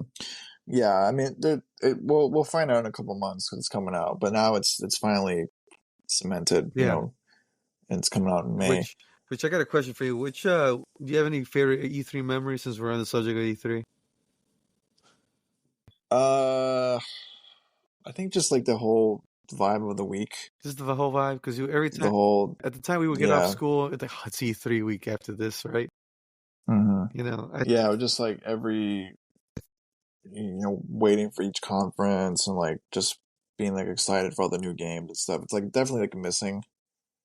yeah, I don't think I have any like like personal like oh this particular moment. I think it was just a general feeling of it, really. So like something to you look never through. were like one of those people that were like, man, whenever they revealed Final Fantasy VII in 2015, that was amazing. Or Shenmue Not really, 3. because like even at that time, I was already like I was doing like quarter disorder, and I was like Hmm. writing news articles. So I was never like a fanboy like that. Uh-huh. To me, it was just like cool stuff. What about I 2010, the awful Konami disastrous presentation, which pretty much yeah, kind of made everyone, hey guys, we better rethink all this stuff here. Which like Nintendo was like, yeah, let's make direct. Do the direct. yeah. I think there's something about E3 that it's hard to replicate. That the new stuff is missing. Even like the summer game fest, it just absolutely sucked. It was just not good. It's just like I don't know. There's the transition is It's pretty bad. it's a yeah. It's so these presentations are good. That builds buzz for the Xbox or PlayStation or Nintendo, but it's still missing that like that E3. It's Yeah, I think there's only one game that blew even this showcase for me is that GTA 6 Shadow Drop, because that one kid leaked the trailer with the Bitcoin yeah. It's logo. just like stuff like that. It's just like they're happening independently. Yeah. So but yeah, those are the games announced there. So kind of 4 or 5 bigger titles coming to Xbox. So they got some stuff coming up. And the kind of next topic of something that's not building good momentum for a particular brand is Ubisoft. So the past week, the Ubisoft, basically the guy behind their subscriptions services, kind of said some stuff that was basically construed as Ubisoft saying for people not to get comfortable owning your games. So essentially, what happened is Ubisoft kind of relaunched their own subscription service, which is called Ubisoft Plus. So now it's called Ubisoft Plus Premium, and it's gonna, I guess it features all their new games, which one of them being the latest Prince of Persia: The Lost Crown, which just came out, and it costs $17.99, and it's on PC and Xbox. And they also have a Ubisoft Classics on PC, which was also on PlayStation, um, through Sony's own stuff. So I'm reading all this information from GameIndustry.biz, and I'll have the article linked in the show notes. So that Ubisoft Classics has some of their older games like Far Cry 6 and their older, I'm assuming like Assassin's Creed and stuff like that for $7.99. So basically, this guy Philippe Tremblay, who is the director of subscriptions at Ubisoft, he's kind of doing an interview here with Game Industry. Biz, and obviously he's a subscription guy, so he's wants you to subscribe and download those digital games. He's not going to really promoting like physical releases, right? He's going to be more into like, okay, subbing to Ubisoft Premium. So he had a quote that was kind of people interpreted as like, oh yeah, Ubisoft like they're trying to like take consumers like choices away. So the quote is, one of the things we saw is that gamers are used to a little bit like DVD having and owning their games. That's the consumer shift that needs to happen. They got comfortable not owning their CD collection or DVD collection. That's a transformation that's been a bit slower to happen in games. As gamers grow comfortable in that aspect, you don't lose your progress. If you resume your game another time, your progress file is still there. That's not been deleted. You don't lose what you've built in the game or your engagement with the game. So it's about feeling comfortable with not owning your game, end quote. So a lot of people took this and ran with it like, oh yeah, they were like super pissed, like, oh, like What do you think these about that? companies. I think, well, it's like one thing. One, it's this guy's job to get you to sub, so it's kind of that's his perspective. Yeah, And two, all these companies want you to do that, so they have that monthly income coming in. yeah. I think it's just dumb. I think it's stupid. I think you see it with Game Pass, where Xbox is basically killing physical media So do intentionally. you think it's a detriment to the business? I think it's, yeah, I don't know. I think it's great. Like, oh man, I can spend all this money, $15 a month and play any game I want. Yeah. Well, But it's like, what about like the economics of it? I don't know. Like, if so they're kind of been quiet about like, is this so. profitable? I know it's like good for the devs. Like, Hmm. if you're like an indie dev and Xbox gives you like a bunch of money up front to be on Game Pass, that helps you out. But like, generally speaking, I don't know. I don't like the aspect of like you don't own your games. I Yeah, don't like that at as all. a consumer, we are dealt Hmm. with let's because I've had PS3, right? And the one game I got burned on was Scott Pilgrim, right? I owned it on PS3 digitally. And PS3 didn't really have a big hard drive, right? So I had the 60 gig. So whenever my PS3 died, that game got delisted, and it's an Ubisoft game, by the way. And I had to buy a new PS3, and then it was a 250 gig, I believe. And I tried to download that game again, but I couldn't find it anywhere. So I had to deal with something of, hey, it's your game, but it's really not your game kind of situation. So whenever this whole Game Pass thing got announced, I was kind of like, I'm not really liking this because, yeah, it's great that, yeah, you might have new games, but as a consumer, having new games ready when you own 22 studios or something like that, and the new game's not coming out every month, it's kind of hard. It's a hard sell for me. Now, if I was in a coma for 10 years and I woke up in 2024, let's say, for example, and Game Pass exists, yeah, it'd be the greatest thing in the world. Yeah, I want to play Assassin's Creed 2. Yeah, I want to play Fallout. Yeah, I want to play Doom, right? Because I wasn't around. I was laid up in bed. But playing those games and then seeing those, um, the Game Pass prices and seeing quotes like this, it's kind of like I don't like where the business is going because they're pretty much saying this is yours for a little bit, but we can take this away when you don't have the money for it and you can't play anything whenever you can't afford it anymore. Let's say for a month, right? I think that's kind of bad. Yeah, if you don't want to pay for like a subscription, or they just delist the game and you can't play it anymore. Yeah, I think particularly with this Ubisoft, he goes on to say like, Tremblay says like that they have seen millions of subscribers over the last 4 years. I'm like, I don't really believe that because I yeah, don't know. To me, it seems like a lot for these Ubisoft games. And they always kind of do like the numerics, like these people have played over 500,000,000 hours of gameplay. mhm. In this game industry.biz article points out that the Ubisoft premium price is actually more than Xbox and PlayStation subscriptions. And to me, it's like when I first like saw this quote or the article, I think my initial feeling was like, well, I think Ubisoft should get used to me not playing their games Yeah, because yeah, I mean, like they don't do anything interesting. The new Prince of Persia is pretty good, but like I don't know, like most of their games are just like stuck in like 2012. Like I don't yeah. I know what you mean. It's like an what did they do? aesthetic they got going on. I know they have like Far Cry that's really popular, but Far Cry comes out like every year. And the thing with like with Ubisoft games, like that's the joke about them. It's like you don't even need to buy them at launch because like a month later they'll be like 20 Yeah, bucks. So like, why am I gonna pay for like a monthly subscription to play these games when I could just buy it for like $10 discounted? And I haven't played an Um, Ubisoft game, I'd say, since Black Flag. it was a really good game. Again, that was like 2013. Like Yeah. this is, it's kind of interesting too because I was looking at some old articles I had written in for like E3 2019. Watch Dogs, I think it was called Watch Dogs Legion. I was like, oh, it was like one of my most anticipated games at the time. Just from like whatever reason, I like what I saw at the time when Uh-huh. it came out, and it was like a dud. And that game has been like $10. Like it's like always I on remember sale. you told me to get that game for $10. I'm like, it's not worth that Yeah. either. So the thing is, it's like I don't know. Like they're charging $18 for this, and they're like, oh, get comfortable not owning your games. I'm Yeah. like, I don't know. It's to me, it's just like I don't think they have enough of a catalog to like justify that price per No, month. hell no. Especially like Assassin's Creed's like boring. Like they Yeah. don't do anything interesting anymore. No. I think one of the conferences they had, I think it was must have been during the summer. Like I distinctly remember, like Ubisoft had their own presentation. Mm-hmm. I just remember like all their games just feeling like so dated, and the stuff that you really want to see, like Beyond Good and Evil 2, is like nowhere to be found. Development hell. Um, and it's like, okay, I don't know. I know like Rainbow Six Siege is still played a lot by a lot of people, and Far Cry's, I guess, good. I don't know, And the Avatar but game? the Avatar game's actually supposed to be really good.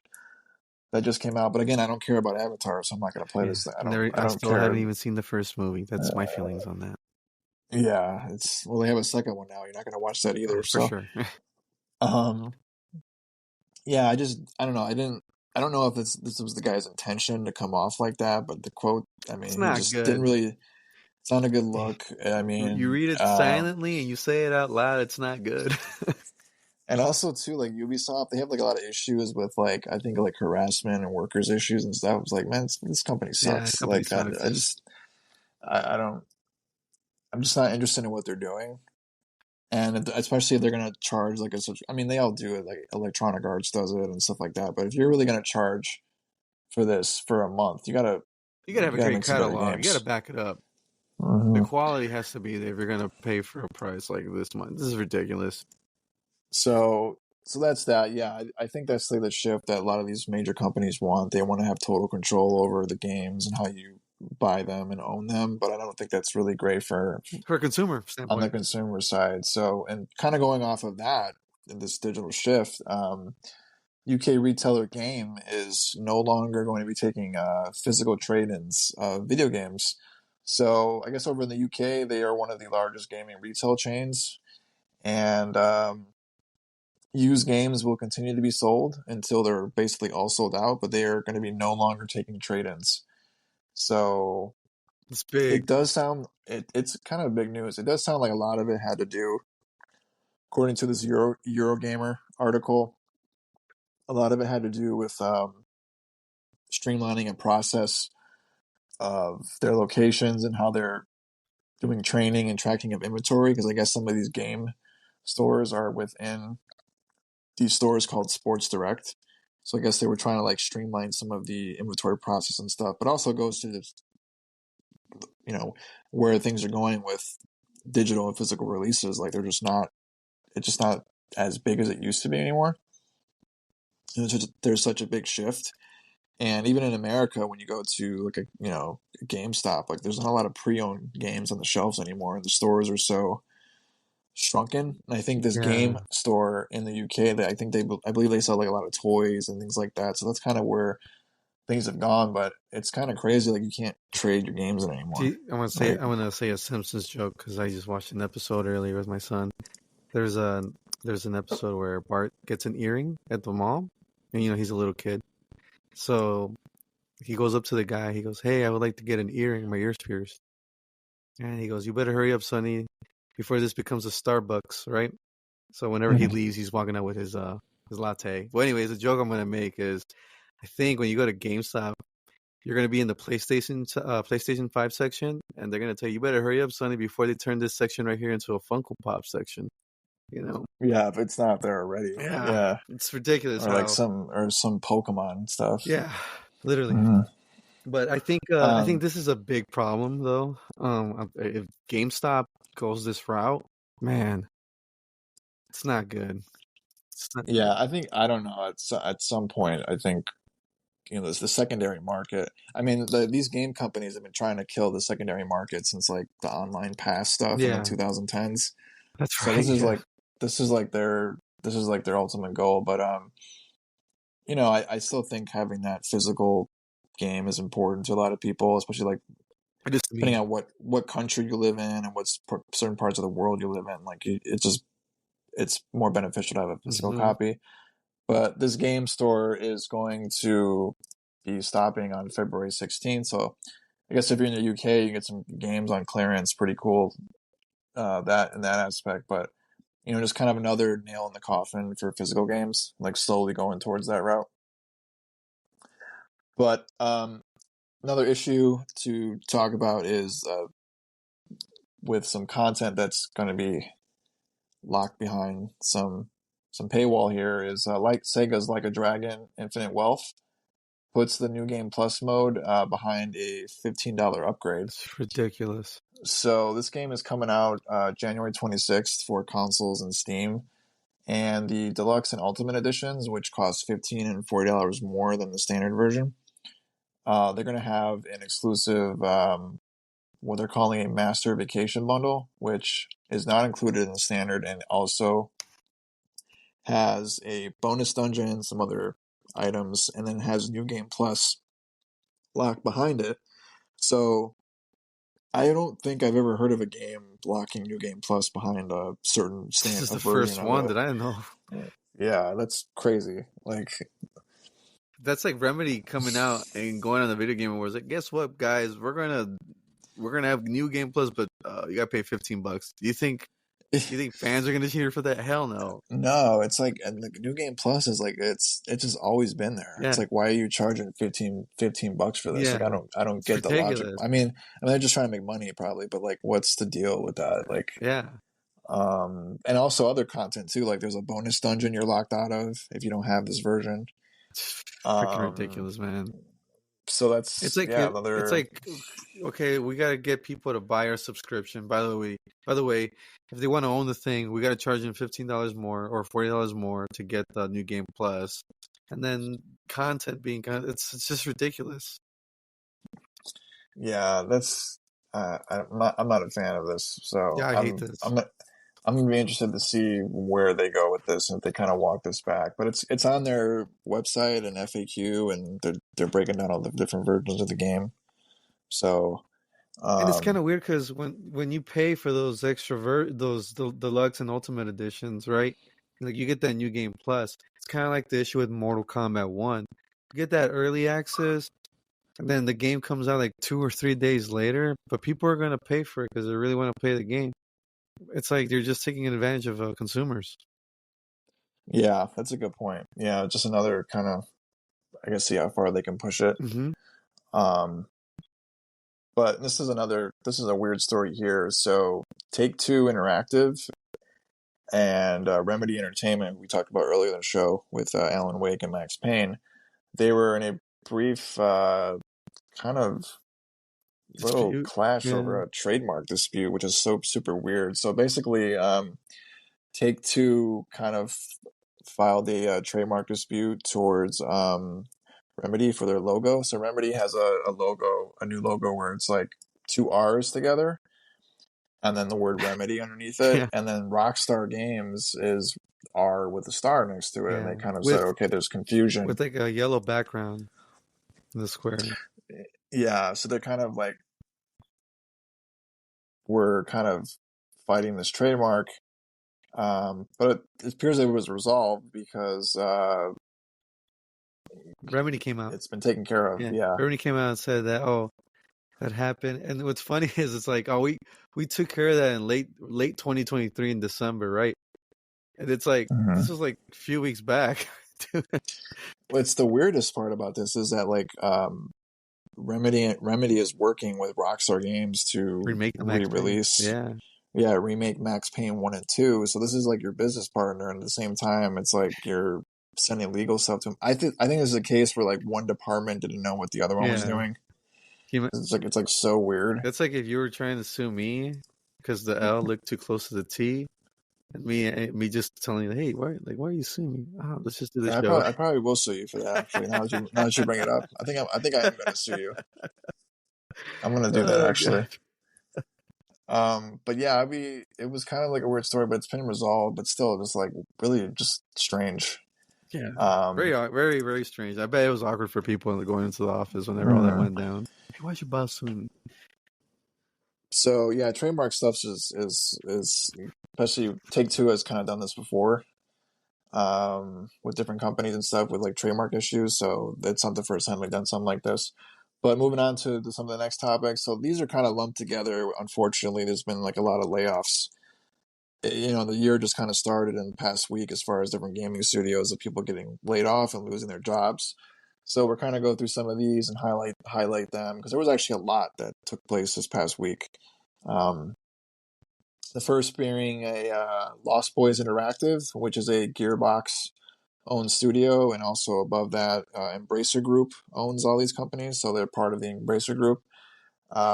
They were facing layoffs, so the people close to the situation were talked to at regarding that, and they said there was a sizable cut in staff with at least 400 employees losing their jobs there. Sad.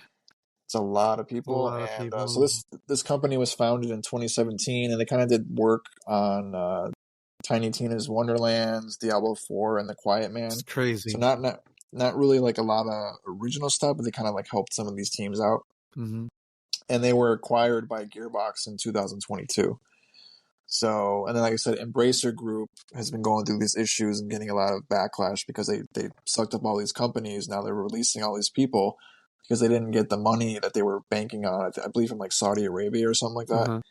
They were expecting like a bunch of funds to come through, and like it didn't. So now they're cutting all these companies. It's like, well, why'd you buy all these companies? Why did you Yeah. base your business practice on money that you didn't have? Yeah.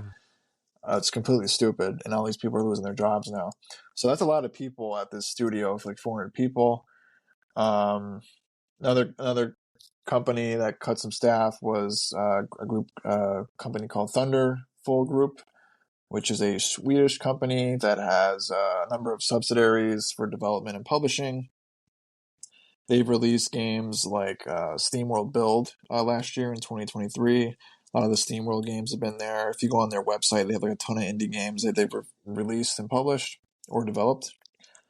And recently they published a game called Lego Brick Tales. So they got like a license for Lego. And it's also the same publisher behind Planet of Lana that I just talked about at the top of the show. It's crazy.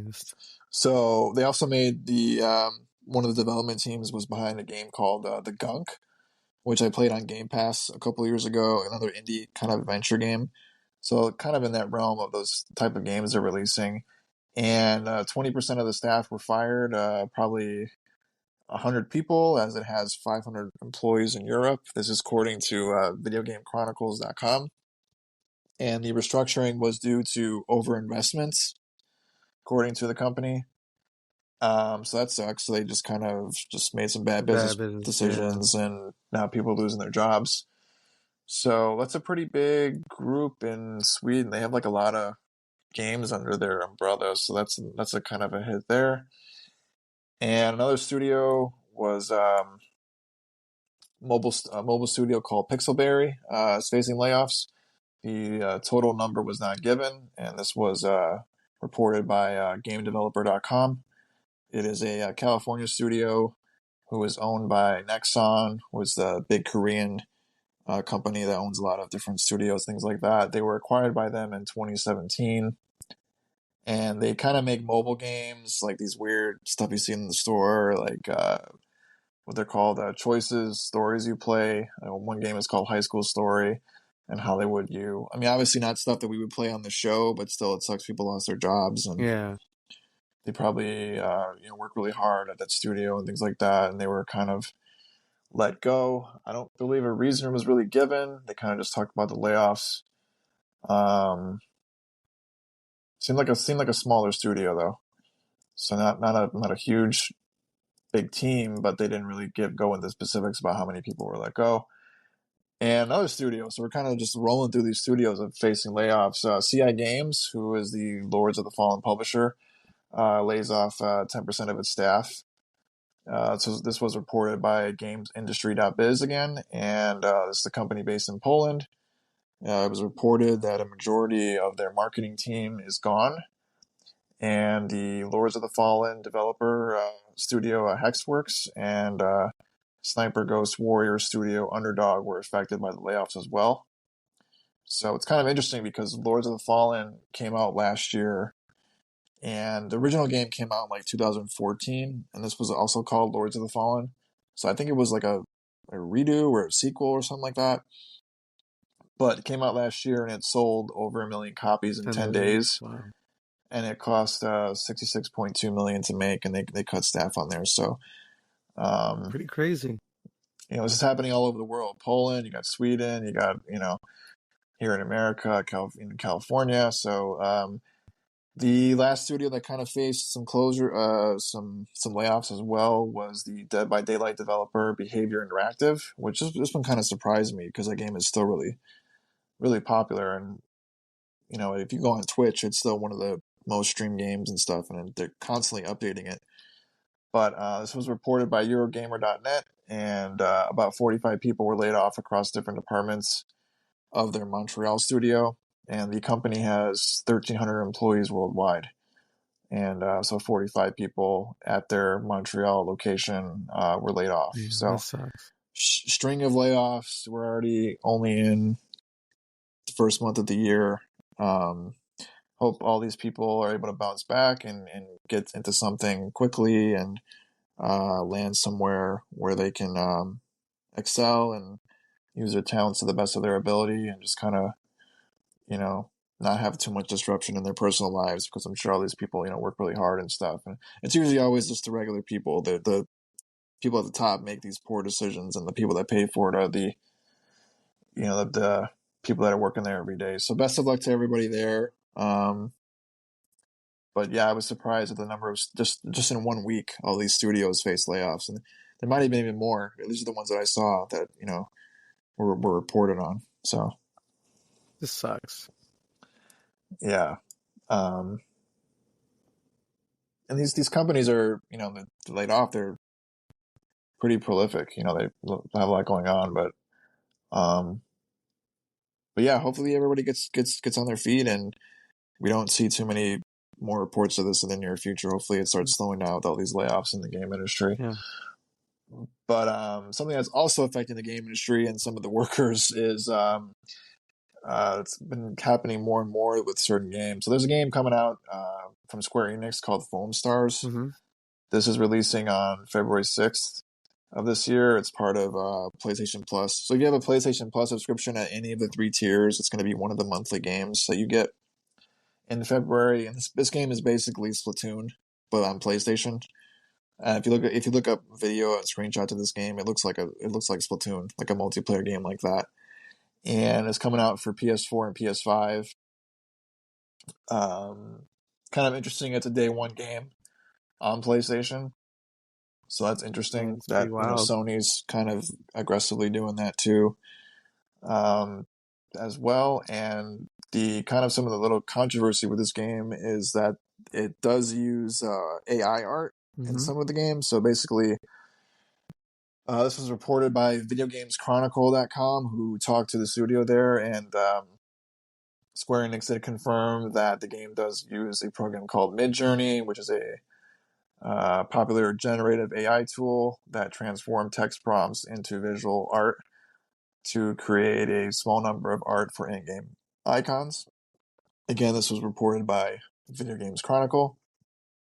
And Square Enix said the assets in question are said to be related to in-game album covers for the game's music tracks. So a very minor, very, very small part of the game, but again, they're kind of like pushing the limits. All right, how much can we get away with the AI stuff? Yeah, I Because think this is dirty, bro. I really think so.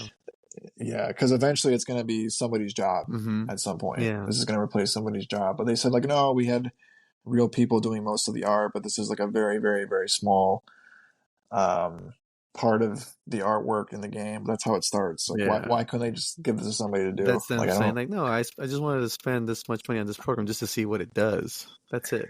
Yeah, and then it just kind of like I don't know, kind of It's slimy, very slimy. It's dirty, in my opinion. you know.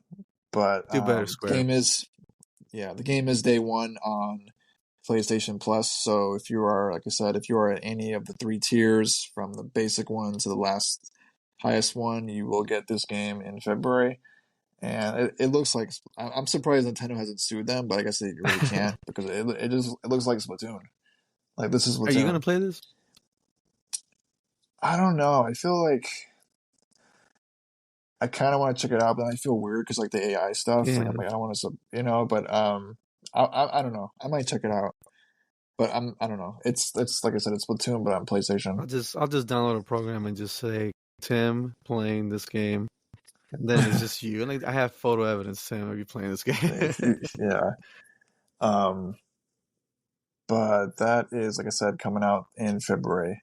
So some more other news for another game that's coming out for PS4 and PS5. There is the new Tomb Raider 1 to 3 remastered, which is what the name of the game is called. So that bundles the original Tomb Raider games that were on the PlayStation with new graphics and new control scheme and modern controls, change graphics and environments and stuff like that. This game is being made by Aspyr, who previously ported some Tomb Raider games to the Mac, so way back in the 90s, which I did not know. And this is another studio that's owned by Embracer. And they were, according to their Wikipedia, were originally doing the Knights of the Old Republic remake that disappeared. So I don't know. Now they're doing the Tomb Raider So stuff. weird. So yeah, so it does look to be like an actual like a proper remaster of these old games Uh-huh. because like the PS1 games look like super blocky So this is what and what the Konami should have done with the original Metal Gear that was on the Metal that would have Solid. been cool. Yeah, That would have been cool. So the graphics do look really good. Again, it has modern controls, but I believe it also has the original controls, so you can switch back and it's pretty forth cool.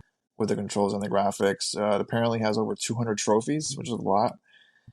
It's coming out on February 14th, and it does look really like a good way to do the PS1 stuff because I do remember like, did you play Tomb Raider back then? Yes, I did.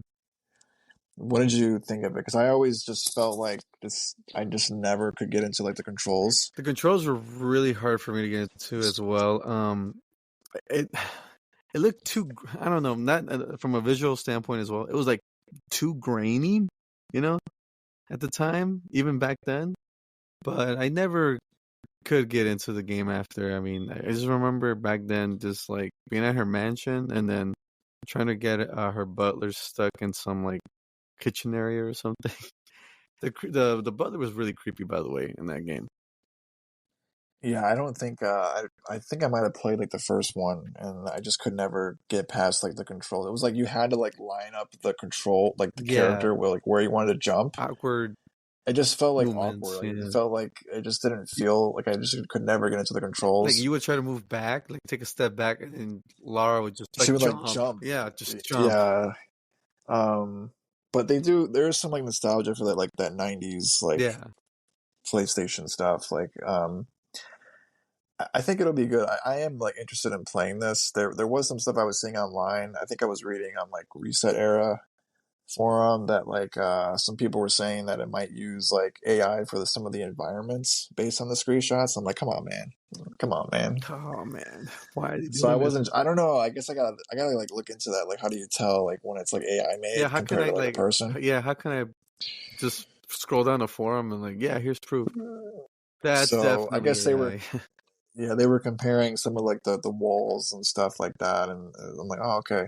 So potentially, like it uses AI stuff. I don't know, but other than that, it does look really good. I think this is like again a really cool way to bring these old games back with new controls, new graphics, and it is really funny how huge Tomb Raider and Lara Croft used to be in the '90s. Like I think people like forget like how Oh, massive it was, like definitely. from like Yes. a pop culture thing. Yeah. I can't. I don't know who to compare it to, but she was like on like every gaming magazine cover. Right. And now it's like Tomb Raider's really not She it's kind of not the there. franchise one was it had a little comeback, but just the final. I can't remember the name of it right now, but They had like three of them, I yeah, the believe, third right? There one. was like three of Yeah, them. the third one was like yeah, but Yeah, Lara Croft as a gaming icon in the industry. It's just really cool. Um, it's one of the first characters where like, oh, you play as a girl, and nobody really had a problem with it, back then, especially for back then. Yeah, she was really one of the mascots and faces of like the original PlayStation. So Yeah, like it was a huge deal in the '90s yeah. of those games. So it's now they're bringing them back, and it's be interesting to see what people think about Mm-hmm. them. Some other news to get into: Rock Band 4 downloadable content is ending this month. So Harmonix announced that the final DLC for Rock Band 4 will release on January 25th. I believe the songs have not been revealed yet, but that would be those will be the last songs for Rock Band. And there's been 8 years of Rock Band 4 DLC. So the game came out in October 2015 for the PS4 and Xbox One, and they've really had weekly song packs and downloadable content for Rock Band since 2007. That's And crazy. yeah, they even mentioned in the article that there's more than 3,000 songs released. Wow. So Harmonix said the game's still going to be online, it's still going to work and all that stuff. They're just not going to be releasing new songs, and they're kind of moving on to Fortnite and Fortnite Festival, which is basically Rock Band but in Fortnite. What Um, the hell? so I think that Fortnite thing is going to be pretty cool because the only issue is like they got to like re-release some like guitars and stuff and drums Mm-hmm. because there's no way to like I said, Rock Yeah, Band 4 came out in 2015. Like that's a long you time can't ago. buy these, you can't buy these anywhere, Yeah, and they're so expensive on like eBay and the secondary market. So I think them doing like the Fortnite thing, it's a good idea. Like hopefully it takes off, but kind of like an end of an era for like Rock Band because they've had, I like I said, I've never weekly I've DLC never since I've never been 27. into these games, so I know you were right at the time. Yeah, I was really I was back around like 27, 2007, 8, 9, 10. Yeah, you, I think Rock Band 4 by that point it kind of already the ship had sailed, yeah, as far as like the popularity of them, but people are still playing it. that's insane. I think Um, that's pretty cool. I mean, I know like I can't play any instruments, right? So I mean, I never decided, hey, I should get into rock band since I can't play the real thing. But I mean, I think it's cool that people are still into it, even if let's say they can't play the real instrument, but if they can do this, because I think it's pretty impressive how they move their fingers, to colors and stuff like that appear on the screen. yeah, this was like the genre for like the PlayStation 2 era, like late PlayStation 2 era, and then the Xbox 360, Yeah, PS3.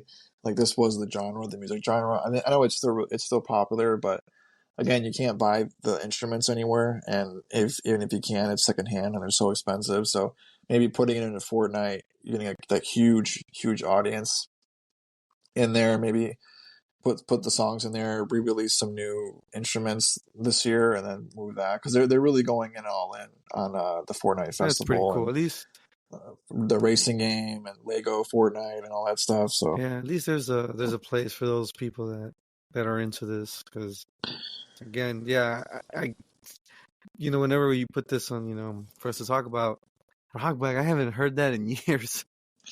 no, but they were still putting music Yeah, out, so people people who were are still following buying it, it. yeah, like they own it. But like, you would go to the store, you see that huge box, on top of the or below the cases where the games are. You have to ask for an employee, hey, can I get this huge Rock Band game for PS, 3 or Mhm. something? But I never see that anymore. So No, I haven't seen this at a GameStop like I yeah, forever. even at Like if GameStop, yeah, I mean if you go to Target or something or Walmart, like you can't buy Rock Band 4 new. Like they don't even they don't sell it at sell the it. stores Yeah, anymore.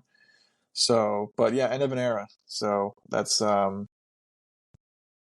January 25th is the final DLC for Rock Band 4. So, um, another game that came out, another retro throwback game I want to talk about because I actually absolutely loved this game back in the day. really, Yeah, Star Wars Episode 1, The Phantom Menace, released this week on PlayStation Plus Premium for PS4 and PS5. So, PlayStation Plus Premium is the highest tier of the PlayStation Plus subscription, which includes a lot of these retro games of the PS1 classics.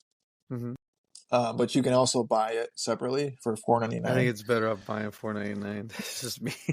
I know. So this was kind of strange because like this game has been. I know a lot of people were like asking about this, like bringing this game back because they brought a lot of the other Star Wars games back from Yeah, that era, yeah. like Episode 1 Racer. They had like the Boba Fett game, all this, kind of stuff like that. and like people always said like this game is never coming back, right? Like it's just kind of like in limbo, Yeah, and they just randomly brought it yeah, back. Like there's nothing, like just totally random. There's like no reason to it. There's no like anniversary that I know of. There's no really reason like why they did it. Just we're just Star Wars games coming out. So a little bit of backstory about this game. The game released several months after the first movie released. So the movie came out May 19th, 1999, and the PS1 version came out in September 99, but it did have a PC version that released on May 18th. So kind of the dates I found online, they may or may not be totally accurate because some of those release dates are hard to figure out for the 90s they stuff. broke the streak. So so PC, they did have a dated to the movie, but the PS1 version was several months later.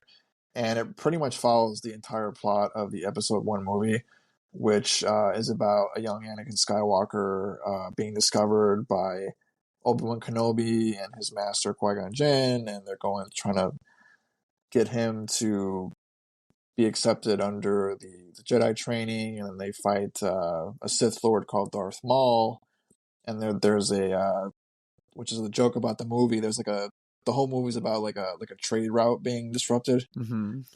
That's like the entire plot of the Yeah. movie. Like a trade route a war is gonna break out because a trade route got blocked or something. Yeah. And there's Queen Amidala and all this Queen Padme and all these other characters. So, the actor that actually plays Anakin Skywalker in the movie, the young boy Jake Lloyd, I guess he did voice acting for this game. So the other characters are voiced by other game voice actors, but he was actually the real actor that was in the That's game. pretty That's kind of cool. Yeah, cool. that's pretty cool. What did you think about this game? Did And you play it, by the way? I Yeah. played the hell out of this game. Yeah, I played this game so much. I even back then, like the game was kind of like knocked because like the graphics weren't that good. But like I remember like the sound and like the audio quality, like the Just characters look wielding a weird. lightsaber was just badass. Yeah, they look very polygonal, Yeah. like the faces and stuff. But like it did follow the events of the movie though, which I think which I liked because like I just kept playing it over and over again. So I never played the game, right? I saw a friend play this game. Well, his brother owned it, and I watched him play because Star Wars Episode 1, like the hype was insane back then. Right, because Star Wars was It coming really back. Yeah, Star was. Wars was Yeah. coming back. Mm-hmm. Just remember my friend's brother had this huge poster on his wall of it was pretty much the duel of fate scene where it's Obi-Wan, Qui-Gon versus Darth Maul, and they're just going at it. Right, that was a poster. So seeing this game on this TV at the time, I thought it was like, man, that game looks so cool, right? And just hearing this game just be randomly released like this, I'm like, what the heck? Like, I kind of want I'm to not. play it. I'm not sure like what. Yeah, like why this one? Like what's the deal? Like why they brought this back? It was developed by this company called Big Ape Mm-hmm. Productions, who also made The Simpsons Wrestling on PS1, which came out in 2001, and then MTV Celebrity Deathmatch in 2003. And after that, it seemed like they went out of business. Did you So play those two games, by the way? The Simpsons Wrestling, I did. Yeah, that's Yeah, pretty yeah, I bad. remember that was a bad game, but it was published by Lucasfilm Games, so I think there was they still own the rights and everything. So very weird release. If anybody has insight why this game came out now, send us some feedback. Yeah, 'cause we're gonna get stuff. Leave a comment. Right? Leave a comment in the show notes or send us an email at feedback@quarterdisorderpodcast.com because I'm just kind of confused. But I'm happy it's there Yeah, because I think I remember recently, maybe like last year or two, I was actually looking up used copies of this because I wanted to play it again. And I think it was going for like maybe like $20 or something like that, or so. I crazy. mean, $5, it's not bad No, to get a no, copy. I don't remember the. I mean, I remember the artwork, right? The cover, the game cover artwork. I just remember there was like this sticker on there. I don't know if I'm just like having like false memories right now, but I remember just it says something like the hit movie on there. I don't know. I'm probably confusing it with It something. did have a stick. Yeah, it did have like a sticker. I know what you're talking Yeah, about. Yeah, it did have that's something why like like that. man, this game like this game was kind of like magical to me because again, in 19 was it 99 right 1999. Yeah, This the hype for this movie was really. I mean, you'd see everything at Toys R Us, all the toys. It was crazy hype. yeah, then like I said, the movie kind of came out and people were like really split on it, but the game like literally follows the plot of the entire movie. So I just kept playing it over and over and over again. Did you see the movie first, then Um, play the game, or did you? yeah, I saw the movie when it came out. Yeah, Okay. so I was already like a huge Oh, fan you of were it just. because that's like our Star Wars. Yeah. Yeah, it is. That's our Star Yeah, Wars. I agree on that. Um, Yeah. so really, I think I'm really tempted. I'm probably gonna download this. It's only $5, so I might check it out and play it because it was one of the games I remember playing a lot on the original PlayStation. So it wasn't perfect. Again, it had issues, but I think at that time period, like it was a really solid game. Yeah. Um, and moving on to some other game announcements, Microsoft and Xbox announced the new Xbox game titles that are coming to the subscription service. And the first one is Turn Up Boy Robs a Bank, which is coming to cloud, console, and PC on January 18th. So that's already out. Day one on Game Pass. This is a 2D adventure game, kind of an indie title that's follow up to 2021's Turn Up Boy Commits Tax Evasion by a indie studio called Snoozy Kazoo. And this is kind of like one or more of those games that you literally play as a turnip. Hmm. So I think it's kind of like a humor game with kind of like adventure style. So I know a lot of people are fans of the first one. The next game they put out is F123 for console and PC through EA Play, which was also on January 18th. So one of those like sports racing games. And the kind of one of the big releases that's kind of like a surprise hit, I guess, is Pal World, which is for Game Pass on cloud, console, and PC, which came out on the 19th. Hmm. It was day one on Game Pass. It also released on Steam in early access, so both versions are early access releases. And the early access is supposed to last for about a year. And it was developed by this studio called Pocket Pair Inc., which is based in Japan. And basically, if you look at this game, like in 3 seconds, you think it's Pokemon. It literally looks like a Pokemon like ripoff, I guess. But what it does, it combines that like monster catching, hunting of like Pokemon style with like survival and crafting genre. And like even like some of the Pokemon have like weapons and stuff, like guns and stuff like that. So it's a different take on it. The game has been like super popular already. So in 8 hours, the game sold over 1 million copies on Steam. It's crazy. In 24 hours, it sold over 2 million, and in 40 hours, it sold 3 million. Incredible. So it's really up there. And I was checking Twitch out earlier today. It was like the highest stream game on Twitch. Wow. So it was beating out Fortnite. It was beating out Grand Theft Auto, titles like That's that. So it's impressive. been insanely That's popular. The impressive. only issue with this game, it's another issue with game with an issue. It's like some people are saying like the designs are like straight up rip-offs of Pokemon and other artists. Like I saw something on like Twitter/X, where like they compared like one artist's stuff to like the creature in the game. It was like an exact rip-off or Oh something. wow. So there might be some shady stuff going on with this game. I don't know, That's but it's been unfortunate. really, really, yeah, it's really, really popular. Uh, Day one on Game Pass. You can download it right now. I did download it. I might check it out to see what it's about. You think Nintendo But responds? I don't know. Like, I don't know if they will. I don't know if this they can point to like, oh, this is an exact copy of this Pokemon, because there's other monster catching games and stuff like that out Yeah, there. But this does look like Pokemon. that's Um, crazy. just like the style of it, Uh-huh. but I guess it's like a little bit more mature. It is an interesting concept, I guess. So people like are really, really popular with it. So all those sales were just on Steam. So I think it's kind of a big get for Xbox right now, Hmm. because they have one of the hottest games on the subscription service. I Yeah. don't know intentionally or unintentionally. I don't know which one that is when they were kind of making these deals, but it is like a really popular game Well, that people are they talking landed a about right good now. game. I mean, that's more games on Mm, Game Pass means more fun with the console, so that's good. mm.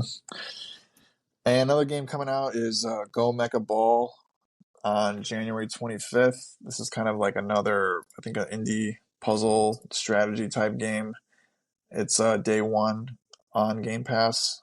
Uh, Says description says load up and roll out in this twin stick shooter with roguelike progression. So that's day one on Game Pass. Another game coming out is called Brotato, which is for cloud, console, and What a PC on great name. January 30th. This is like one of these vampire survivor type games, that genre, Mm-hmm. where you're literally playing as a potato with like a gun. I actually bought this on Steam. I have yet to play it yet. I think I bought it for like $5 or something. Great. It was really cheap, but it's coming to Game Pass. That's a game you should. If you like those vampire survivor games, I think this game is right up your alley. And probably the big game announcement for Game Pass is Persona 3 Reload, which is coming to cloud, console, and PC on February 22nd, or February 2nd, I'm sorry. And this is day one on Game Pass. This is a huge get for Yeah, it Xbox. really is. On the freaking Game Pass, too. Yeah, so this is like a remake of Persona 3, which is it's so sad because I remember when Persona 3 first came out. But this is like a new version of it. Got new content and stuff like that. Day one on Game Pass. I'm gonna check When this did out. when did the first Persona 3 come out? PlayStation 2 time Gosh. period. Can you imagine if Cyberpunk comes out again, like in PlayStation 7? Right. I remember like interesting about Persona. I remember like it was like really hard. All those like Shin Megami Tensei games, Persona, like in that time period of the PlayStation 2 era, like they were so expensive. Like you could not find those Really? games anywhere. Yeah, like Disgaea, Shin Megami Tensei, Persona, like they were worth a lot of money. Should have gone to Gamers Um, Paradise at the hip. I know. I don't know if they are still worth that money, like those PS2 copies. But back then, I I do remember like imagine they were. so, because I mean, how Mhm. much does a copy for Marvel vs. Capcom 2 still go for? Yeah, that's a good point. Yeah, but Persona 3 Reload, day one Game Pass, another thing for Microsoft to get into that Japanese RPG market, It's pretty cool. kind of get into Yeah. that. And the last game that is coming out for Game Pass that they announced is called Anuchard, which is for cloud consoles and PC on February 6th. And this is a 2022 indie game. Kind of looks like an action RPG like the old Zeldas. So kind of like that. If that's up your So you're alley, you not might playing. want to You're check that out. definitely not playing this. I think out of principle, I can't play this. Yeah. TV beats So it aloud. the running joke that's probably going to be on this show is that I've never beaten a Zelda game. I played most of, or probably like half of them, but I've never beaten a single one. So I think I'm just anything like Zelda. I think I'm gonna get like You get heat. shakes and quivers. Yeah. Yeah, I'm gonna be like I can't play this, but it does look pretty cool. This game. But I would Like, love that you beat this game because you're playing it right here. Like it's like the old Zelda game, like the old Zeldas, but you never beat well, one. if you look like at the screenshots, it has that like Super Nintendo Zelda feel to it. So it does look pretty cool. Again, on Game Pass. It's been out since 2022, so on Steam and stuff, but coming to Game Pass. So yeah, I think the two big ones are really Persona 3 Reload and then the Pal World. But even Turnip Boy Robs a Bank, like it's a big indie game. Yeah, That's pretty popular. definitely. So they're getting some good stuff. I'm actually happy now as the Xbox owner there's stuff coming because usually with consoles I've held on the Xbox I've been let down and it's just kind of weird because everything is multi-platform these days, but I feel like Sony has a lot of exclusives, so it's kind of like, hey, I'm already showing love to my PS5. I'm going to cater more to that console, and I feel like all my Xbox consoles that I've owned, I've never owned the first one, but everything after I've owned, I've been kind of let down. But seeing like what's coming on the horizon, I have some hope. Well, hopefully they deliver. I think that like the two big ones we talked about, Hellblade and Indiana Jones this year. It's really gonna. I just hope. Like I know Starfield was a big title. There's a group of people that like it, but I felt really let down by that game personally. So hopefully these two games are on the horizon. They're big games from the first part of the year and the last part of the year. They end up being really great games that make an impact. That has that wow factor that Xbox likes to talk about a lot. Yeah, I think they've been talking a lot, so now they got to really show it this year because they've been talking too much. They got to deliver now. Mm-hmm. But yeah, that's the the Game Pass lineup for what's coming up. And that's going to wrap up our show, actually. We kind of covered all the topics there. I just want to give a quick reminder of how you can listen to the show. We are on Apple, Spotify, and we upload episodes to YouTube. And the podcast is also available on any platform you listen to your shows on. So you can go ahead and download it there or add the RSS feed of our show, which is at quarterdisorderpodcast.com. And in this episode show notes, you can add it to your feed and get new episodes that way. Also want to just kind of go over our social media again. We are on all the platforms there: Instagram, Threads, Blue Sky, Twitter, Facebook, basically everywhere at Quarter Disorder Podcast, or depending on the platform, the name's a little bit different due to character limitations. But you can find all our social media links at quarterdisorderpodcast.com, and they will also be in the show notes for this episode. So you can go ahead and follow us there and be notified when we put out new episodes. And just a reminder too, if you could give us some feedback, what do you think of the episode and the show and how this episode went, you can drop us some comments in the show thread on the quarterdisorderpodcast.com.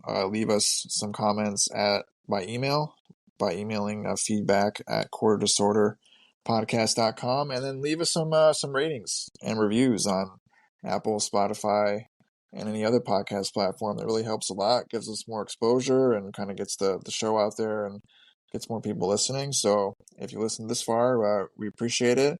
And drop us a comment, and we will see you next time.